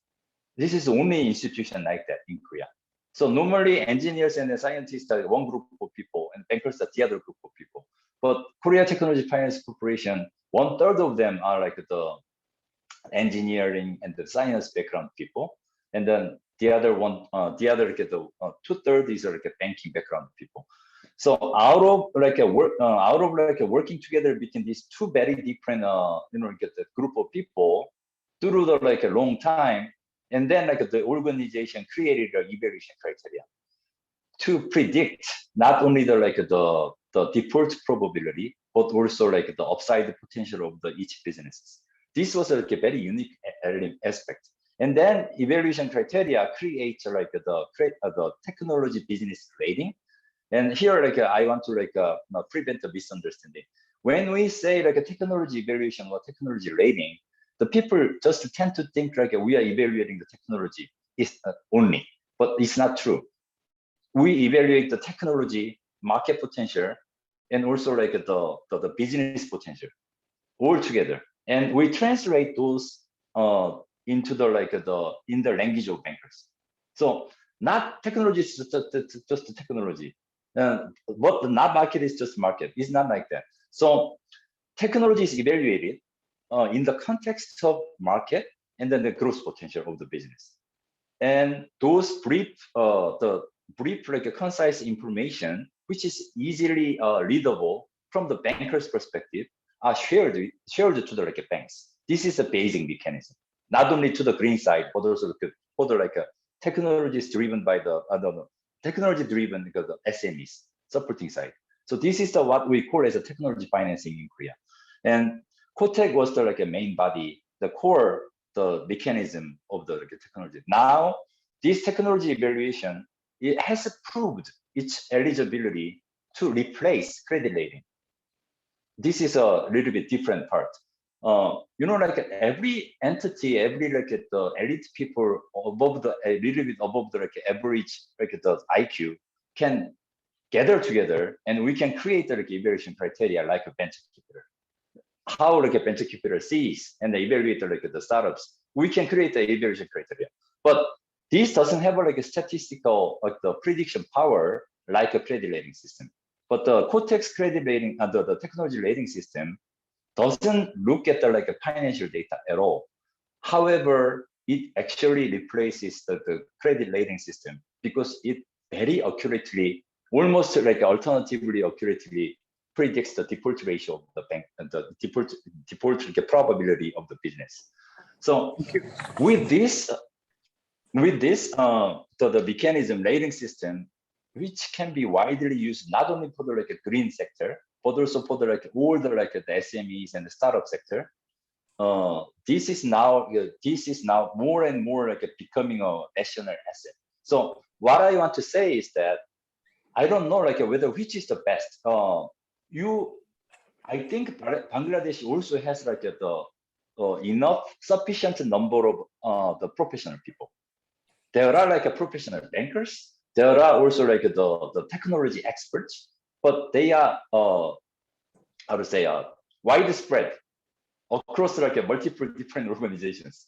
So how to gather these people, whether the new establishment of the like a new organization is the right answer or not, I don't know. But at least we need to think of how to gather these people together and then make them work together, and then they have to create some type of agreed standard evaluation criteria.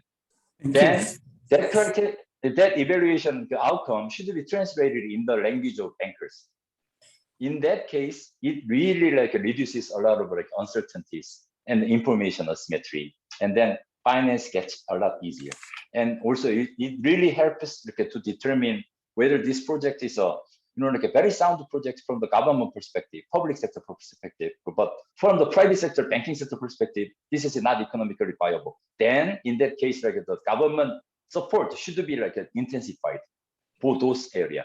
But when the like market can sufficiently address the like this project or businesses, then market resources should be like driven through the, some kind of mechanism. That mechanism is the evaluation, I believe. So yeah, this is all I have to say. Thank you. Thank you, Mr. Ong. Thank you, appreciate it. We are running hopelessly behind time, so we have to, but I think we have to allow for some floor discussions. Absolutely. Is it fair? May I ask one point? I wanted Mr. Hyung, one thing that I think Mr. Hyung has to leave in 5 minutes. So any questions then we can direct after by email. But one thing I want to ask is that the Kibo technology evaluation methodology has been patented, and the European Bank of Investment, EIB, has taken this as an MOU to use it at EIB as well. And I think we can talk about that much more. Later, Okay. just FYI. Okay, thank you so much.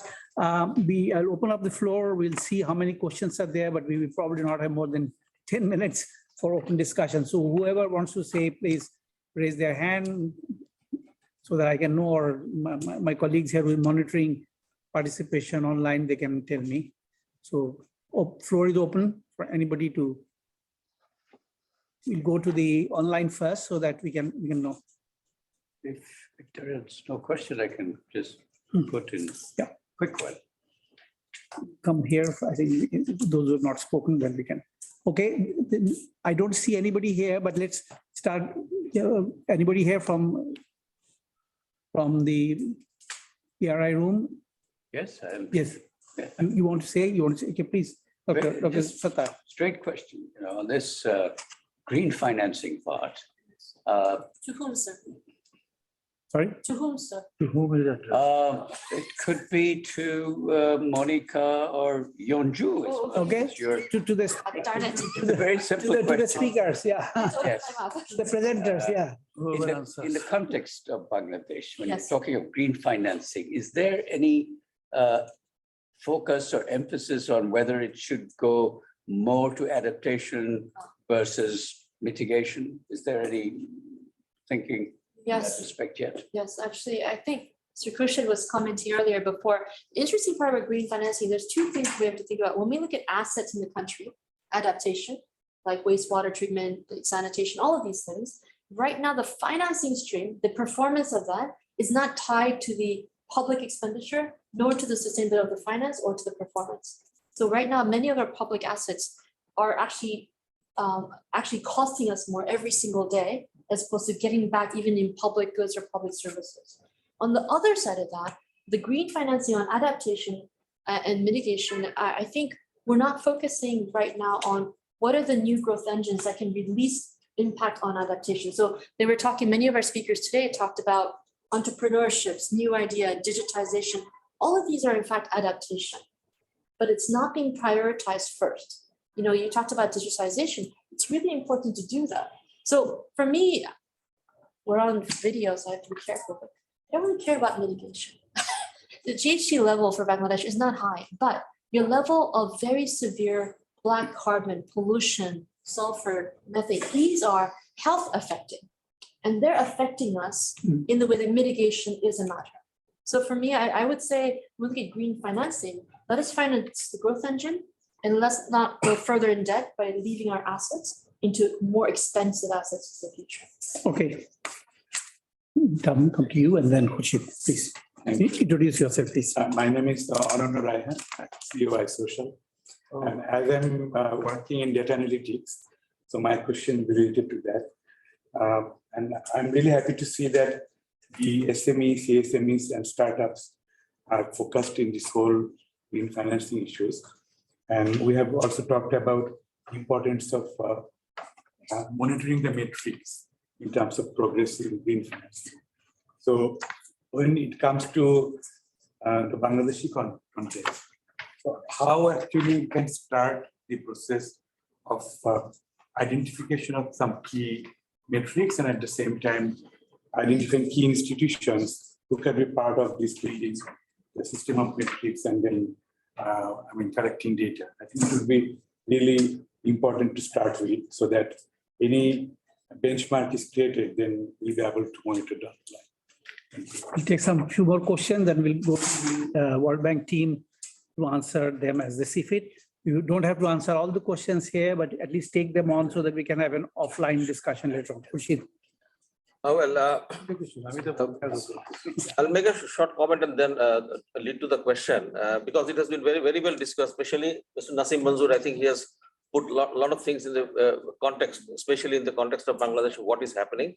My question is, there are two elements to it. There's a public sector and there's a private sector. Now, in prioritizing your green growth agenda, can you get the private sector green growth going without the public sector regulation, policy, implementation, that taking shape? Because what I'm saying that suppose you want to do a green growth, Yep. and some industry wants to go green and the other industry doesn't go and it costs less. So what is the incentive for them to do? And how then the market is created? Because unless the market is created in the right sense, without prioritizing and putting it in that context, taking everything into one big game, is that the way to go, or will it be prioritizing and going step by step? There are two, take a few more. I think there are two from our online participants. I have a question from Mr. AHM Rizal Kabir, he is the former Environment Secretary, Government of Bangladesh. The question, you may want to, you and Monica may want to respond to that. Similarly, Khurshid's question, which is that incentives for green growth should be transparently accountable to ensure that these are not twisted in favor of the recipients at the cost of people's purchasing power parity. Basically, the question is the cost side, who bears the cost. The soft infrastructure like participatory oversight through accountability can only ensure these incentives and investment in people. So a related question from Mr. Abdul Ghafoor, Director, Abdul Monem Economic Zone Limited. It's a long question, but let me try to simplify it. Bangladesh has a plan to develop and operate 100 economic zones over the next 15 years. It's probably just to you or the advisor. So there is a commitment of over $25 billion to government economic zones and about $5 billion to private economic zones. Economic zones have the potential to change the economic landscape of Bangladesh. The question is, so there is no issue about the potential. The question is, it is through the World Bank, in fact, and the regulators of Bangladesh, which is the two of them here sitting here, whether you have any program to connect with the economic zone developers and operators, support them with green financing, particularly in solar energy. The question is, there a link with the solar energy? If so, how and when? So now, if there's no other question, I'll turn to, I have few names. I do not know they want to, we have Tazeen Islam, Rahima Feroz, Fakhrul Islam, UNDP, Professor Helal Ahmed. Did any of you had any issue? Or Mr. Rizal could be raised this up. yeah, I already have this. Okay then. Slide that I'm Okay, fine. So on to you, Unju, 2-minute response. You don't have to respond to everything, and everything. Monica can say. Yeah. So I'm gonna ask, I'm gonna ask Monica to share a quick slide, but let me respond to that really quickly. First of all, I think as we have seen, private sector has gone as far as they can without the government at this juncture. Now, if the government has to come in with the regulation, the incentive, the enabling environment, so that we can actually take the private sector where they are and multiply their impact by 150 or 1,000%. And I think that's a very short answer. So green growth strategy is not going to be taking away private sector. It will prioritize how to make the path wider and bigger for private sector to go forward. At this moment, there is a bit of a split between government and private sector, and not intentionally, but because both have been working very hard independently. So now is the time to come together. We are at that point. One thing, Yes, I sir. just want to add on. Not that slide, Manju, I just want to add in this one. please. Private sector, now, for example, RNG, Yeah. they are being driven by the pressure from the buyers.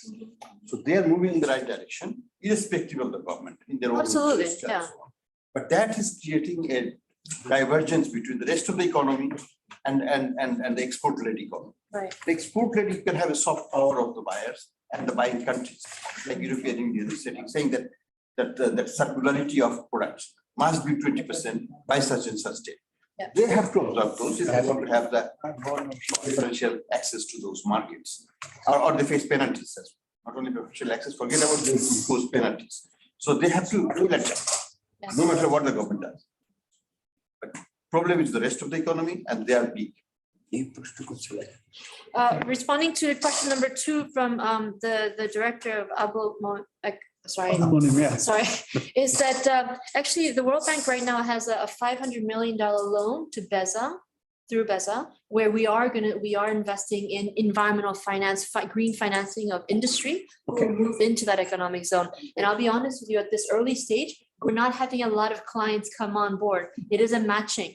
So if you are a company and you want to move into the zone and you're going to do green, we do green boilers, green, other stuff, then there will be a matching fund that this investment loan has been set up for. It's called Pride, the project itself. I can inform you later about it. So we are moving in that direction. So we do have a program on this, but I think we need to do more. And again, one thing I want to say about this sector is that this is not just about big firms going to these economic zones. We need to think of an ecosystem of small, medium firms, as actually our firm Apex was talking about, is that we need an ecosystem of suppliers, local suppliers that feed the bigger company. And this is where you go into EIP, so eco-industrial parks. So we have a circular economy. So that the fumes from my company goes to your factory and it gets recycled. And this will really decrease the waste. Also, this is where MOE and ministry can really, industry commerce can incentivize together, not separately. Monica, do you want to add anything to that? And thanks for sharing the slide, that it's the wrong slide. But anyway, please go ahead, Monica. Anything you want to add to this response? I think you have made the right emphasis here, Unju. So at this point, I will stop because we want to also hear from our guest speakers. So is this the slide you wanted, or did you? No, it would be the pillars of green growth, the 3 pillars of green growth of Korea. If you go down further, I just want to respond to the private public sector. If you go into the case study, one more here, and I think you're gonna have to make this a lot bigger for people to see. But anyway, please go ahead. Over to your questions. Yes, I think we have a few more questions. I think I'll now take it offline, and we are passing on all the questions that have come to us, to the World Bank team, and also the honorable advisor and the special guest. They have your questions, and I hope they might be able to address them in their own interventions. I would now like to invite our special guest, Mr. Iqbal Abdullah Harun, to make his interventions. Mr. Iqbal Abdullah Harun is a new generation of the civil servants who are not only internationally and nationally trained and experienced, also bring a lot of knowledge and experience and are willing to interact and with the business, with the community. This is an example of their being here. And I would really like to, this is the future of Bangladesh. So in some sense, it is very welcome, Mr. Harun, for your coming here and being able to talk openly with the people. So on to you. Thank you very much. First, thanking you and the PRI team for inviting me here, and respected Chief Guest Dr. Mashir Mansar and the panelists that we heard. Also, that joined in part, including Monica from Washington, I think. So as such, I don't disagree what has been said here, like generally. If there are some specific questions, and I can address to that, but I think I cannot disagree to any of these issues that has been raised.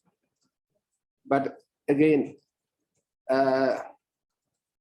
I think that finance division or financial institution division should have been here to supplement some of the issues that have been raised, and how that regulations are going to be like reformed or making more greener or more business friendly.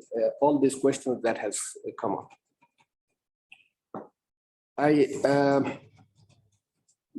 The presentation made by Monica, I think it was very impressive, comprehensive, and there are a lot of things to learn from that.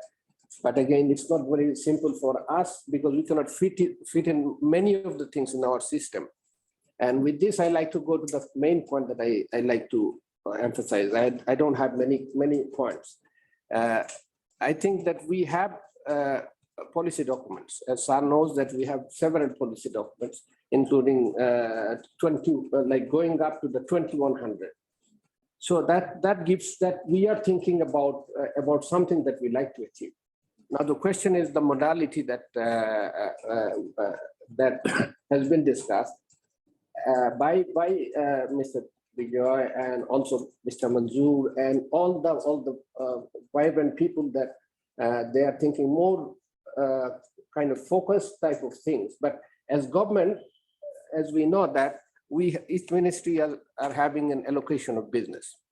So again, whenever that discussion is having, that's why I said that finance division should have been here. So when there is a discussion, we keep thinking that, can I go beyond that? And sir is here, like, he's smiling. So that means I cannot go beyond my boundary. Again, working for Ministry of Environment for last 8-9 months, I think my expression is just wow, means overwhelmed. Overwhelmed with a lot of things coming in to us. And we have policies, but we need to make those policies into action plans. And that action plan is again a plan. Then we need to make it on the field thing. And as some of the participants were saying about DOE, we could not send our people to 20+ districts of the country, even sending one person. So these are the realities that we are facing.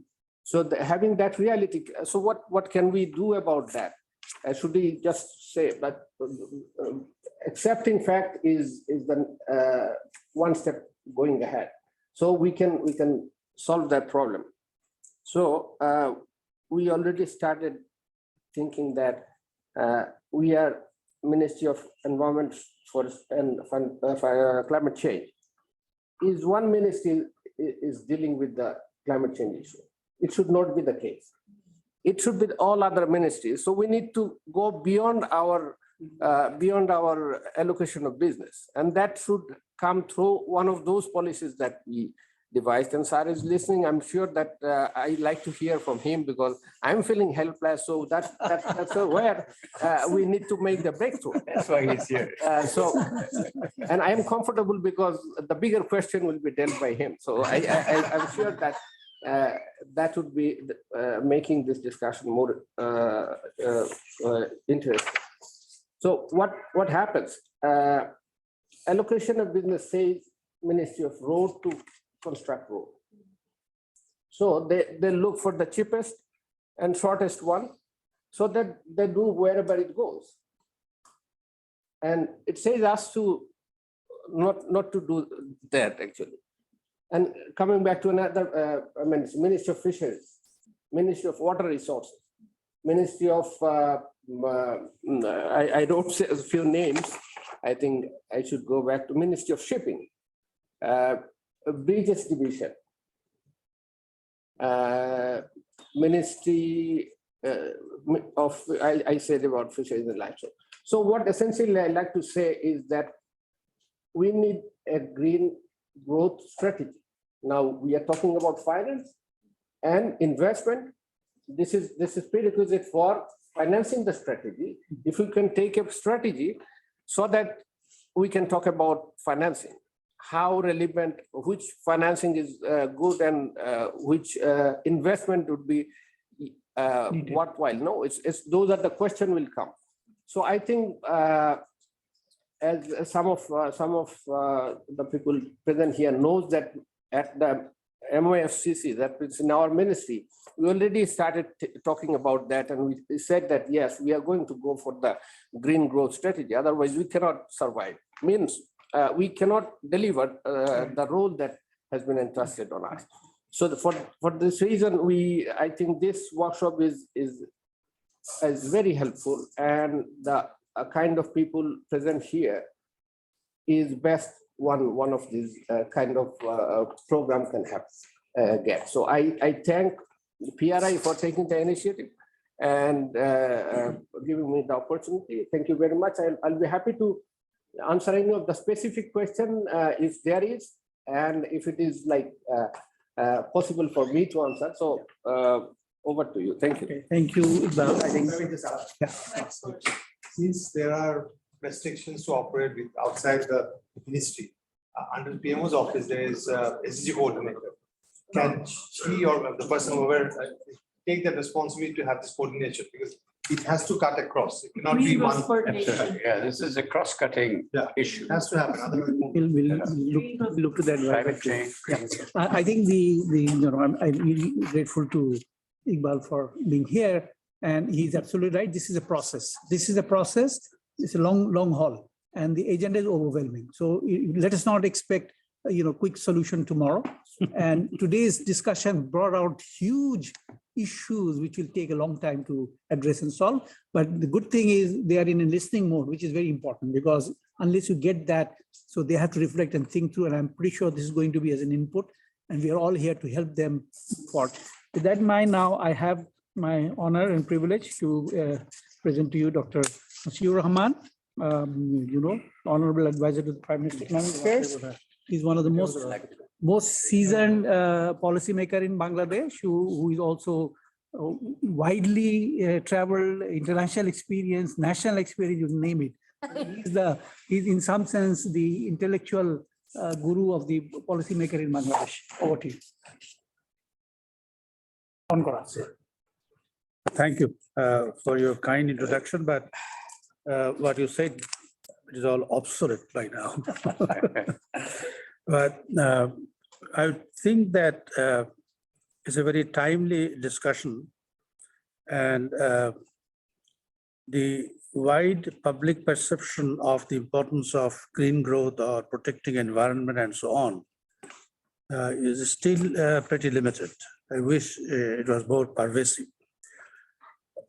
But let me start with the policy process. We talk about organization, and we presume that if we can specify the tasks of an organization, that will, the organization will deliver the expected or desired outcome. But how does the policy process take place? There is a flow of information to whichever ministry or whichever agency is concerned, as Iqbal Abdullah Harun pointed out. The organization then processes that information to manufacture the outcome, which is to be delivered to those who are expecting the outcome from them. So there is a kind of a relationship between the process, the desired outcome, and the actual outcome. And in the process, things may get distorted. I guess there is a gap between the environmental concern, the green growth concern, green financing, and the private investors' short-term expected gain.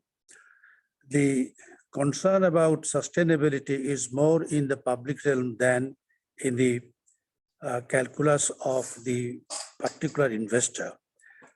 And it is the task of the organization and the policy process to meet that gap, and also to take some responsibility in terms of cost, in terms of benefit. That is where we get stuck.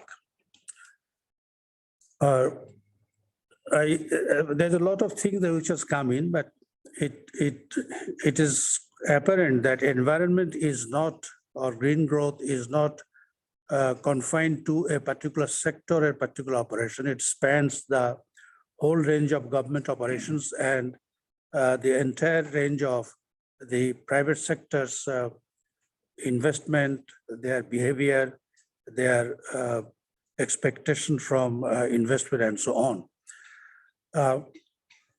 I would indicate two tasks which I think can be done easily and are most probably critical. One is professionalization of the Department of Environment. The Department of Environment has been given a lot of power. Each project, each investment, and even small intervention, they have to certify. But they don't have the required manpower, and they don't have the required professional competence within whatever manpower they have. Secondly, if certain concerns span over the whole range of activities, the one institution where all these are brought together is the Planning Commission. Mm-hmm. But the Planning Commission is still without any expertise which can look at the environmental issues. The way it works is they look at the certificate which the project agency or the expenditure agency obtains from DOE. I would suggest that creating an environment wing or the green finance wing in the Planning Commission is considered. It could also be done by adding some capacity to one of the divisions. So long the General Economic Division has shown concern for cross-cutting issues and not debarred by, in terms of Iqbal's expression, by the specific task specification given to them. These are the two things that perhaps can be done easily. The Bangladesh Bank has established certain capacity, which is a good beginning, but there are other difficulties that they face. I may touch on some of them later on. Collateralized loan. This is a serious issue for green growth, for green financing, and for most of it. Now, the banks want to be sure that the loan will come back. And given the growing non-performing loan that we have and the risk-weighted assets that the banks have to maintain, they are reluctant to risk any loan. And this perception of risk perhaps prevents them from lending where they should, but also encourage them to lend where maybe they may be a little more negative. There's a reference to the tax incentives, certain other incentives given to RMG. Here, I guess the policy process can enlighten us why it happens. If you look at something that has been provided to RMG or any particular sector at a point of time and try to generalize it, you will find that it is possible to extend it to other areas also. RMG came in when we were trying to develop an export-focused industry, and it was given to them. This back-to-back LC is considered to be the instrument that unblocked that opportunity.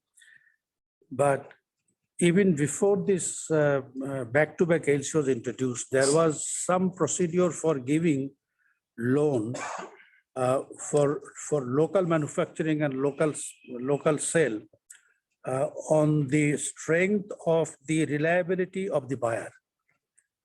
Even the government servants could borrow for construction of house or for car, for some other things which were specified by pledging their loan to the bank. Pledging their salary to the bank. The salary will go to the bank will take their part of the repayment, and the rest would go to the official. So that thing was there, and there is no reason why it cannot be extended to other areas which are promising in terms of their growth, not only for export, but also for domestic manufacturing. Actually, there is more to that.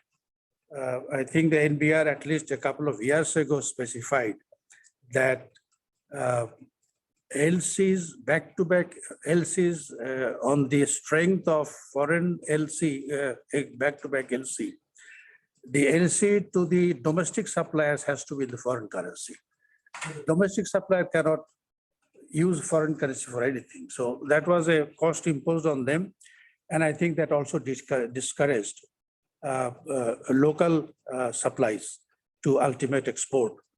But in addition to that, this bank refuses to take local currency LCs for the local suppliers.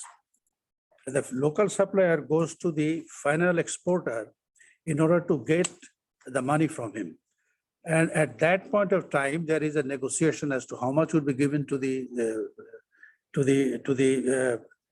deemed exporter and how much would be given to the auxiliary industries like packaging and so on. So there's the benefit of deemed export is shared between the final exporter and the local supplier. So those are issues which I guess need to be addressed, but it has been there for a long time, and the eventual answer is we can't take the risk. So if there is a guarantee that something will be exported, we go by that. Financing environmental startup. I guess it's a suggestion that ought to be considered. But financing a startup has some risk. One can start with a modest amount of loan or modest amount of support, maybe backed by some government established guarantee fund. We have been talking about guarantee fund for quite some time, but we have not yet been able to put it into action. Audit capability is important, and this is not only where that it is not that they should start with the government. The government can have a role in it, but I guess it should start with the professional auditors who do the audit of the companies. Unless they start doing it, the government cannot get a handle on the audit of the companies. Public-private participation at the university level, this seems to me a very good suggestion. I would add to that, without knowing what was in Nasim's mind, that it may involve looking at the syllabus, looking at the way the subjects are taught, and how this is used afterwards. This again, like environment, will span over more than one subject area, but that is something that can be addressed at the time the teaching subject matter is selected. Oh, okay. Hassan Moses mentioned that there's a provision for lending for capital machinery, not for building. You're not amused enough by this fine distinction. Let me share with you something that I enjoy. The income tax law has a provision that depreciation is calculated separately for the building, for the machinery, for the office, for the furniture, which requires that some inspector has to go and inspect. So when in 98, I had my second term in the NBR, I advised that it be changed, and maybe not convinced, but since I was the boss, they agreed to it. So I said, you look at the total investment and allow the depreciation at the same rate, at the weighted rate, or whatever you want to do it. After I took up this present position, I had a chance of looking back. So the old practice has been discovered. So physical. Yeah, one of the reasons perhaps is we hire many people who don't have the skill for doing that job in a more sophisticated way. So they go back to counting. They must count and they must look at the building. They must see how well the building is done. Financial depreciation is as good as So depreciation. it's much easier to say that, okay, X was the amount of investment and this is how the depreciation will be done. So this, and then the certification authority, there have to be some specific location of this authority. SREDA perhaps is one solution to it, and that can be replicated in other areas. Now, as to the technological capability of green financing assessment related issues, I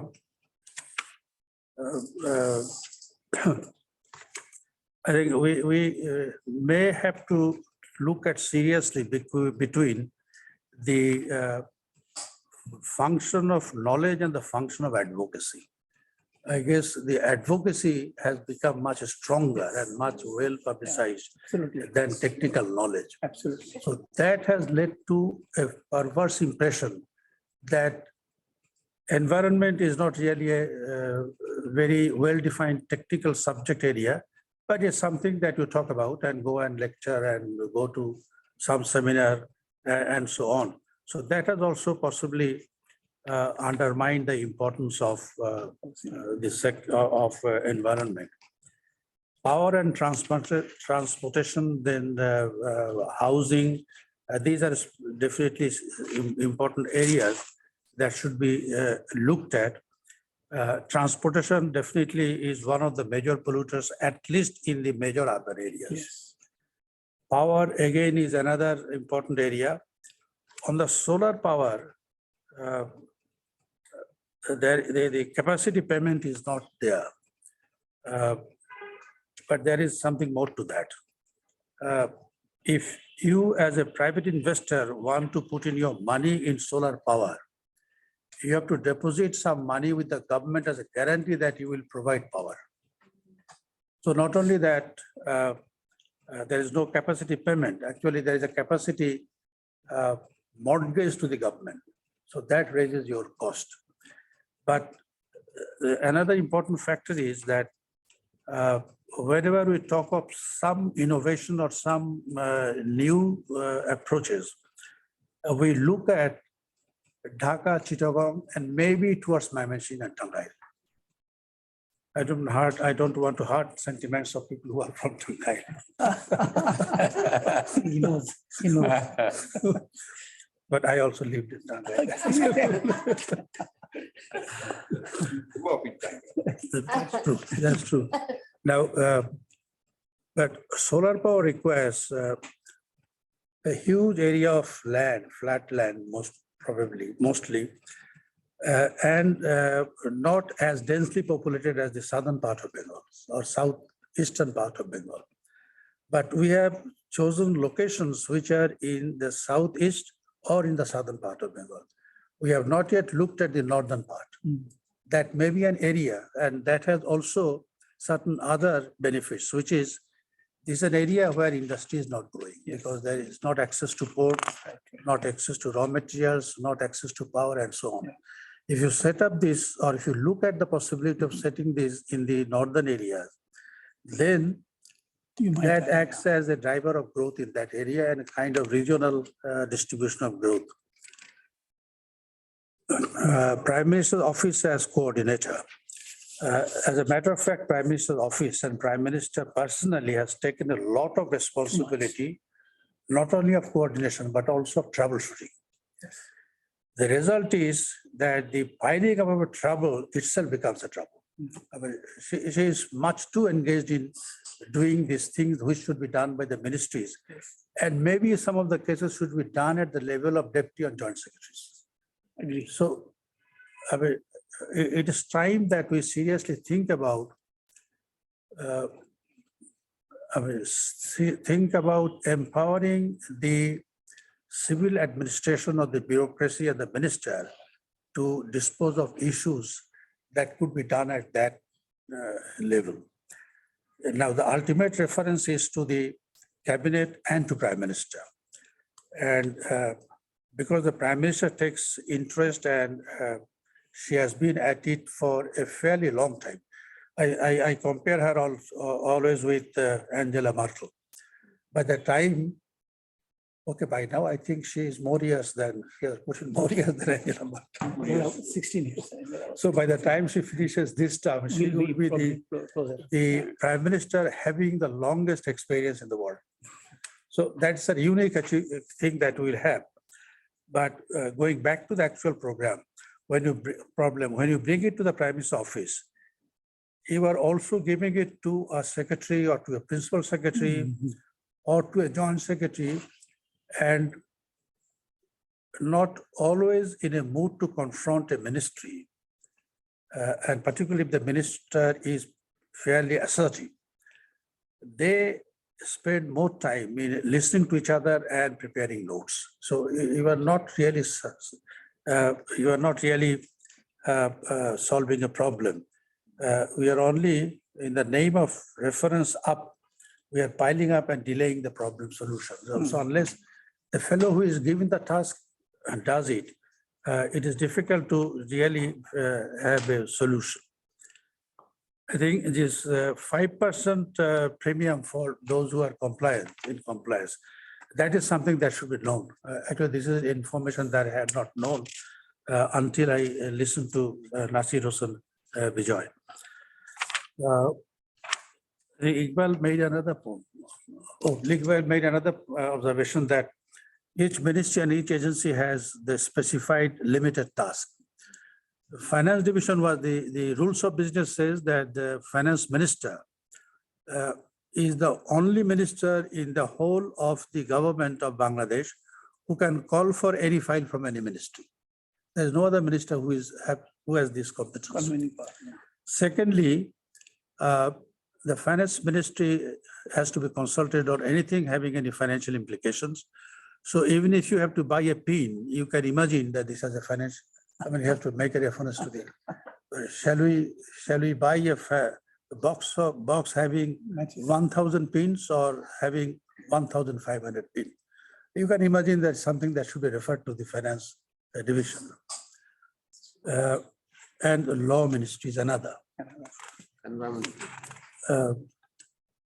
If you forget what I say now, I will share the story with you. With Bangabandhu, the principal secretary was a person whose instruction was don't send any file to me. These are the issues which I am interested in. If a file dealing with this comes, please let me know. And he would go and talk to the Prime Minister. He was fond of telling stories. He said that, I heard it from him, that if you want to turn down a proposal, suggest that it should be sent to the finance ministry or finance division. If you still fail, send it to the law ministry. So you forget this, but these are two divisions which have the habit of nitpicking. But I must also admit that there are also some people who are very keen on solving problems. They may not be very highly placed. I had worked with a deputy secretary and a budget officer. The section officers are called budget officers in finance. No more, they are not called budget officer anymore. Not economic. What are they called now? What they are called now? They're called like joint secretary, budget officer. No, section officer. Section officer is a senior assistant. Senior not assistant. senior Oh, senior I assistant. mean, But I got that. there's a half nasty story about that. I mean, this was organized as budget 1, budget 2, budget 3. Yeah. So if you abbreviate it, it becomes SOB 1, SOB 2. They didn't use it. But anyway, these were, and there was also a joint secretary regulation, Yes, sir. Moniruddin. Yes. So these were 3 persons who I think were of exceptional quality. I was their immediate boss, but I don't remember ever getting any file from them which says that it cannot be done. They would say, they would indicate all the rules. And finally would say that these are the rules which cannot be done, but this is a consideration which should be given in this case. And they would always find a solution to that. That's it. That's a positive. Huh? Positive way of. Positive, yeah. There's an excellent people. That's what we. And these budget officers in finance, they are recruited actually as clerks, and then they go up to the level of. But these are excellent people that I had known and I have learned from them. So, but coming back to the environment ministry, I would think that the rules of business should be revisited to recognize that environment is an all cross-cutting issue and a very critical issue. Mhm. These are issues which need to be addressed right now, or if the damage is done, the cost of repairing is very high, and maybe it cannot, some of these damages cannot be repaired at all. Yes. So there should be consultation. But consultation should involve professionally competent advice. Unless that is done, this becomes another point of delay. I guess, I mean, these are the 3 or 4 things that can be addressed within short term. One is looking at the process of decision making, and if there can be some improvement in that. Professional expertise of DOE, professional expertise in the planning commission, tax breaks generalized to other areas, support for startup, preferably with a risk guarantee fund. Start with a small amount, but then go up. Audit capability. Now that we have this, what is that top body of the Controller and auditor. There is another commission sort of thing now.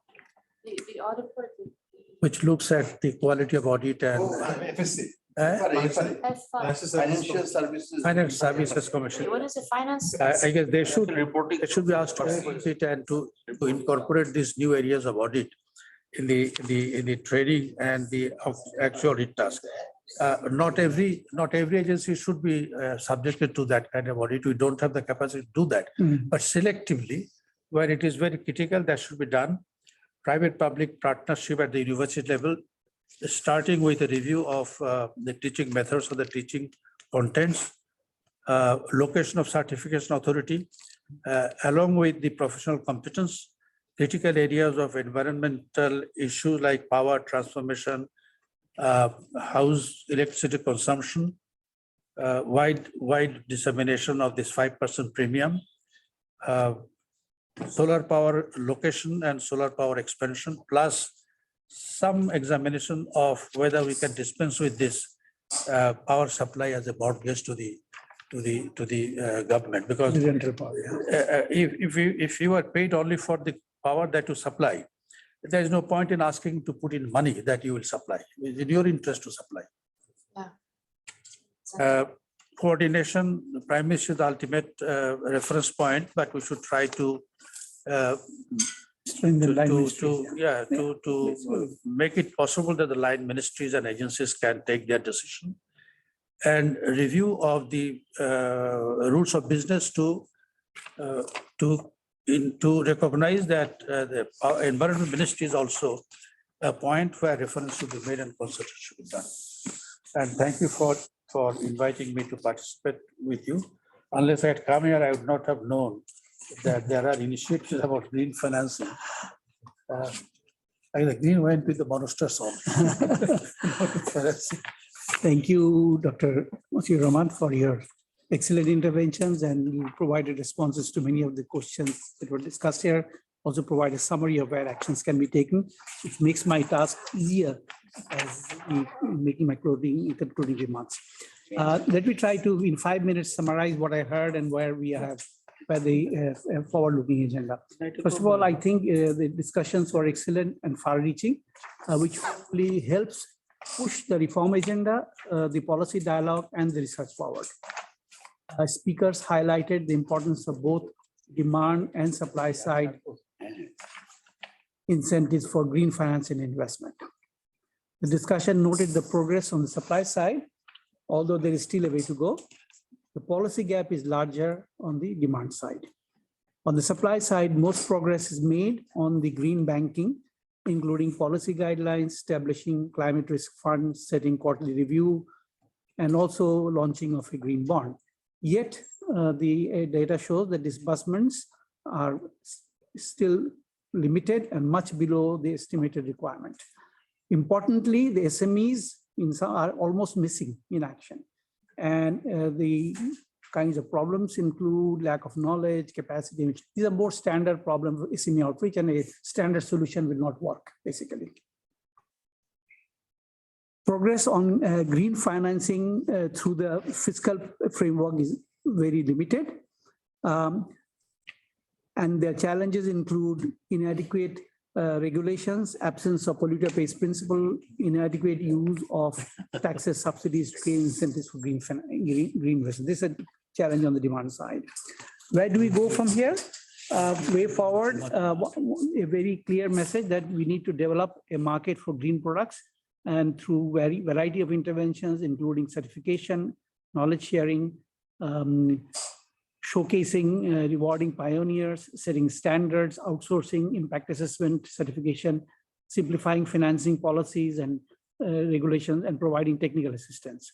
On the demand side, the incentives and penalties are very important, including from taxes, subsidies, regulation, and polluter pays principle. This principle is absent in policy making. Important is to strengthen implementation, because even if we have these regulations and policies, if there's no implementation, then we will not get any results. There is a case to be made for reducing risk for banks and financial institutions through such initiatives as the credit guarantee schemes, and also reducing the time required for settling of claims, which has been a problem. Providing green grants, a very strong case was made for that, and providing startup funds for green initiatives. So there is also a supply side agenda. On the SMEs, there's a strong plea to really look through out of the box and see what can be done, because standard policies don't work even for non-green financing. Green financing presents more challenges, and solutions would include a reduction of transaction costs, technical assistance, low-cost funds, etc.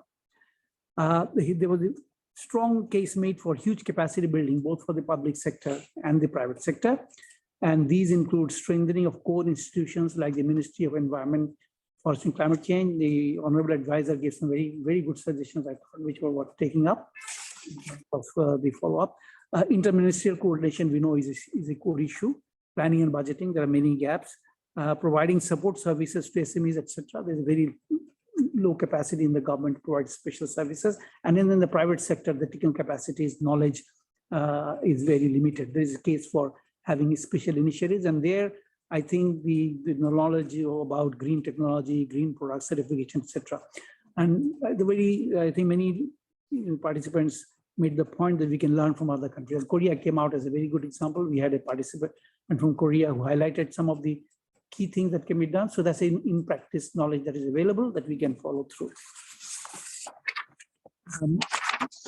Two other points that came out. One was on the public sector. I think in addition to the institutions, it's the issue of CFF, climate fiscal framework, is really just a beginning has been made. And as was pointed out on the PFM interventions, that we need to work on both the expenditure side and the demand side, including on green procurement, green financial management, project selection, environment. The agenda is large, but I think the environmental fiscal reforms is almost missing in the present, and that has to be done. Because even though private sector will provide a lot of funding, government's financing role is also very important on subsidies, on incentives, etc. Unless the government has fund, I think it will be very difficult to do that. M&E and information sharing, knowledge sharing became very important. I think there's a big problem here, Iqbal. It is first buck stops with you that M&E is absent in Bangladesh on the green financing, green technology, knowledge-based regulations, policies. Wherever, but that it has to start there and then it will go to. You have made a very good point. It cannot be just environment. It has to be on every other. But I think this somewhere we have to start and the government would need to start on that. Creation of, that is the very good suggestion came from the Honorable Advisor, creation of a green growth wing in the PC. Yes. And there, I think that might solve the problem of the Prime Minister's office. Everything is going there. So a partnership between MO, EFCC and Planning Commission, the GD can be, and that has happened in the case of 8th plan, 7th plan, etc. So there's no reason why this integration cannot happen. So I think this dialogue can and should start. Is there a green unit in the Ministry of Finance or green financing? There is a green finance, there's no special unit. They do a publication called Climate Fiscal Framework. Theoretically,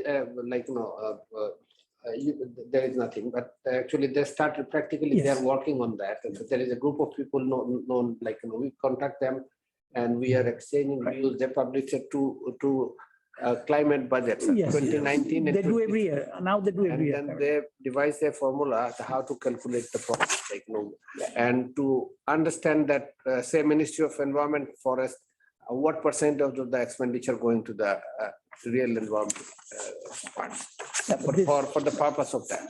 Yeah. So that gives a sense that that's the basic work, but I think that will evolve and that will be a complete one in few years. But I think the Hassan's point is well taken. The tripartite partnership, finance, planning, and environment. I think, yeah. Environment will get a lot of leverage. Yeah. Finance is on. Yes, I think that may be the. Then you can right into the fiscal framework, in the budget account, budget. What's called budget department? Every ministry has a budget cell. It's called BMC. Management committee. Yes. Budget management committee takes it up by the secretary, and then it becomes right. I think that so that can Commission, Ministry of Environment, Finance Ministry, and that can substitute your idea of ministry or the ministry. Sorry, the full consultation with all line the prime minister of the prime minister's office. That is a much more workable and probably a better. And then the point again reinforced by the advisor is that incentives available to RMG, for example, on green, Absolutely. they should be broad-based. Tax incentives should be open. Every business, right now, Every agro business, everywhere. It should not be specific to any, and that's easily done. I think that's all on my list, and I will stop here. And if I miss something, we can. Again, thank you all for your. Thank you, Dr. Sadek. I think as PRI chairman, I think I need to thank everybody for their patience and understanding. We extended our time well beyond 30 minutes. the limit. So thank you so much for your attention, patience, and understanding. And All also, those who are present here and all those who are online. and a special thanks to the advisor for his generous time and to the special. Thank you all, and Monica, try to get some sleep if you can. And thank you all who are still. Thank you, everyone. Yeah, still there, and thank you, our guests from Korea. Really appreciate your presence and your intervention. Appreciate it. Thank you all. Thank you.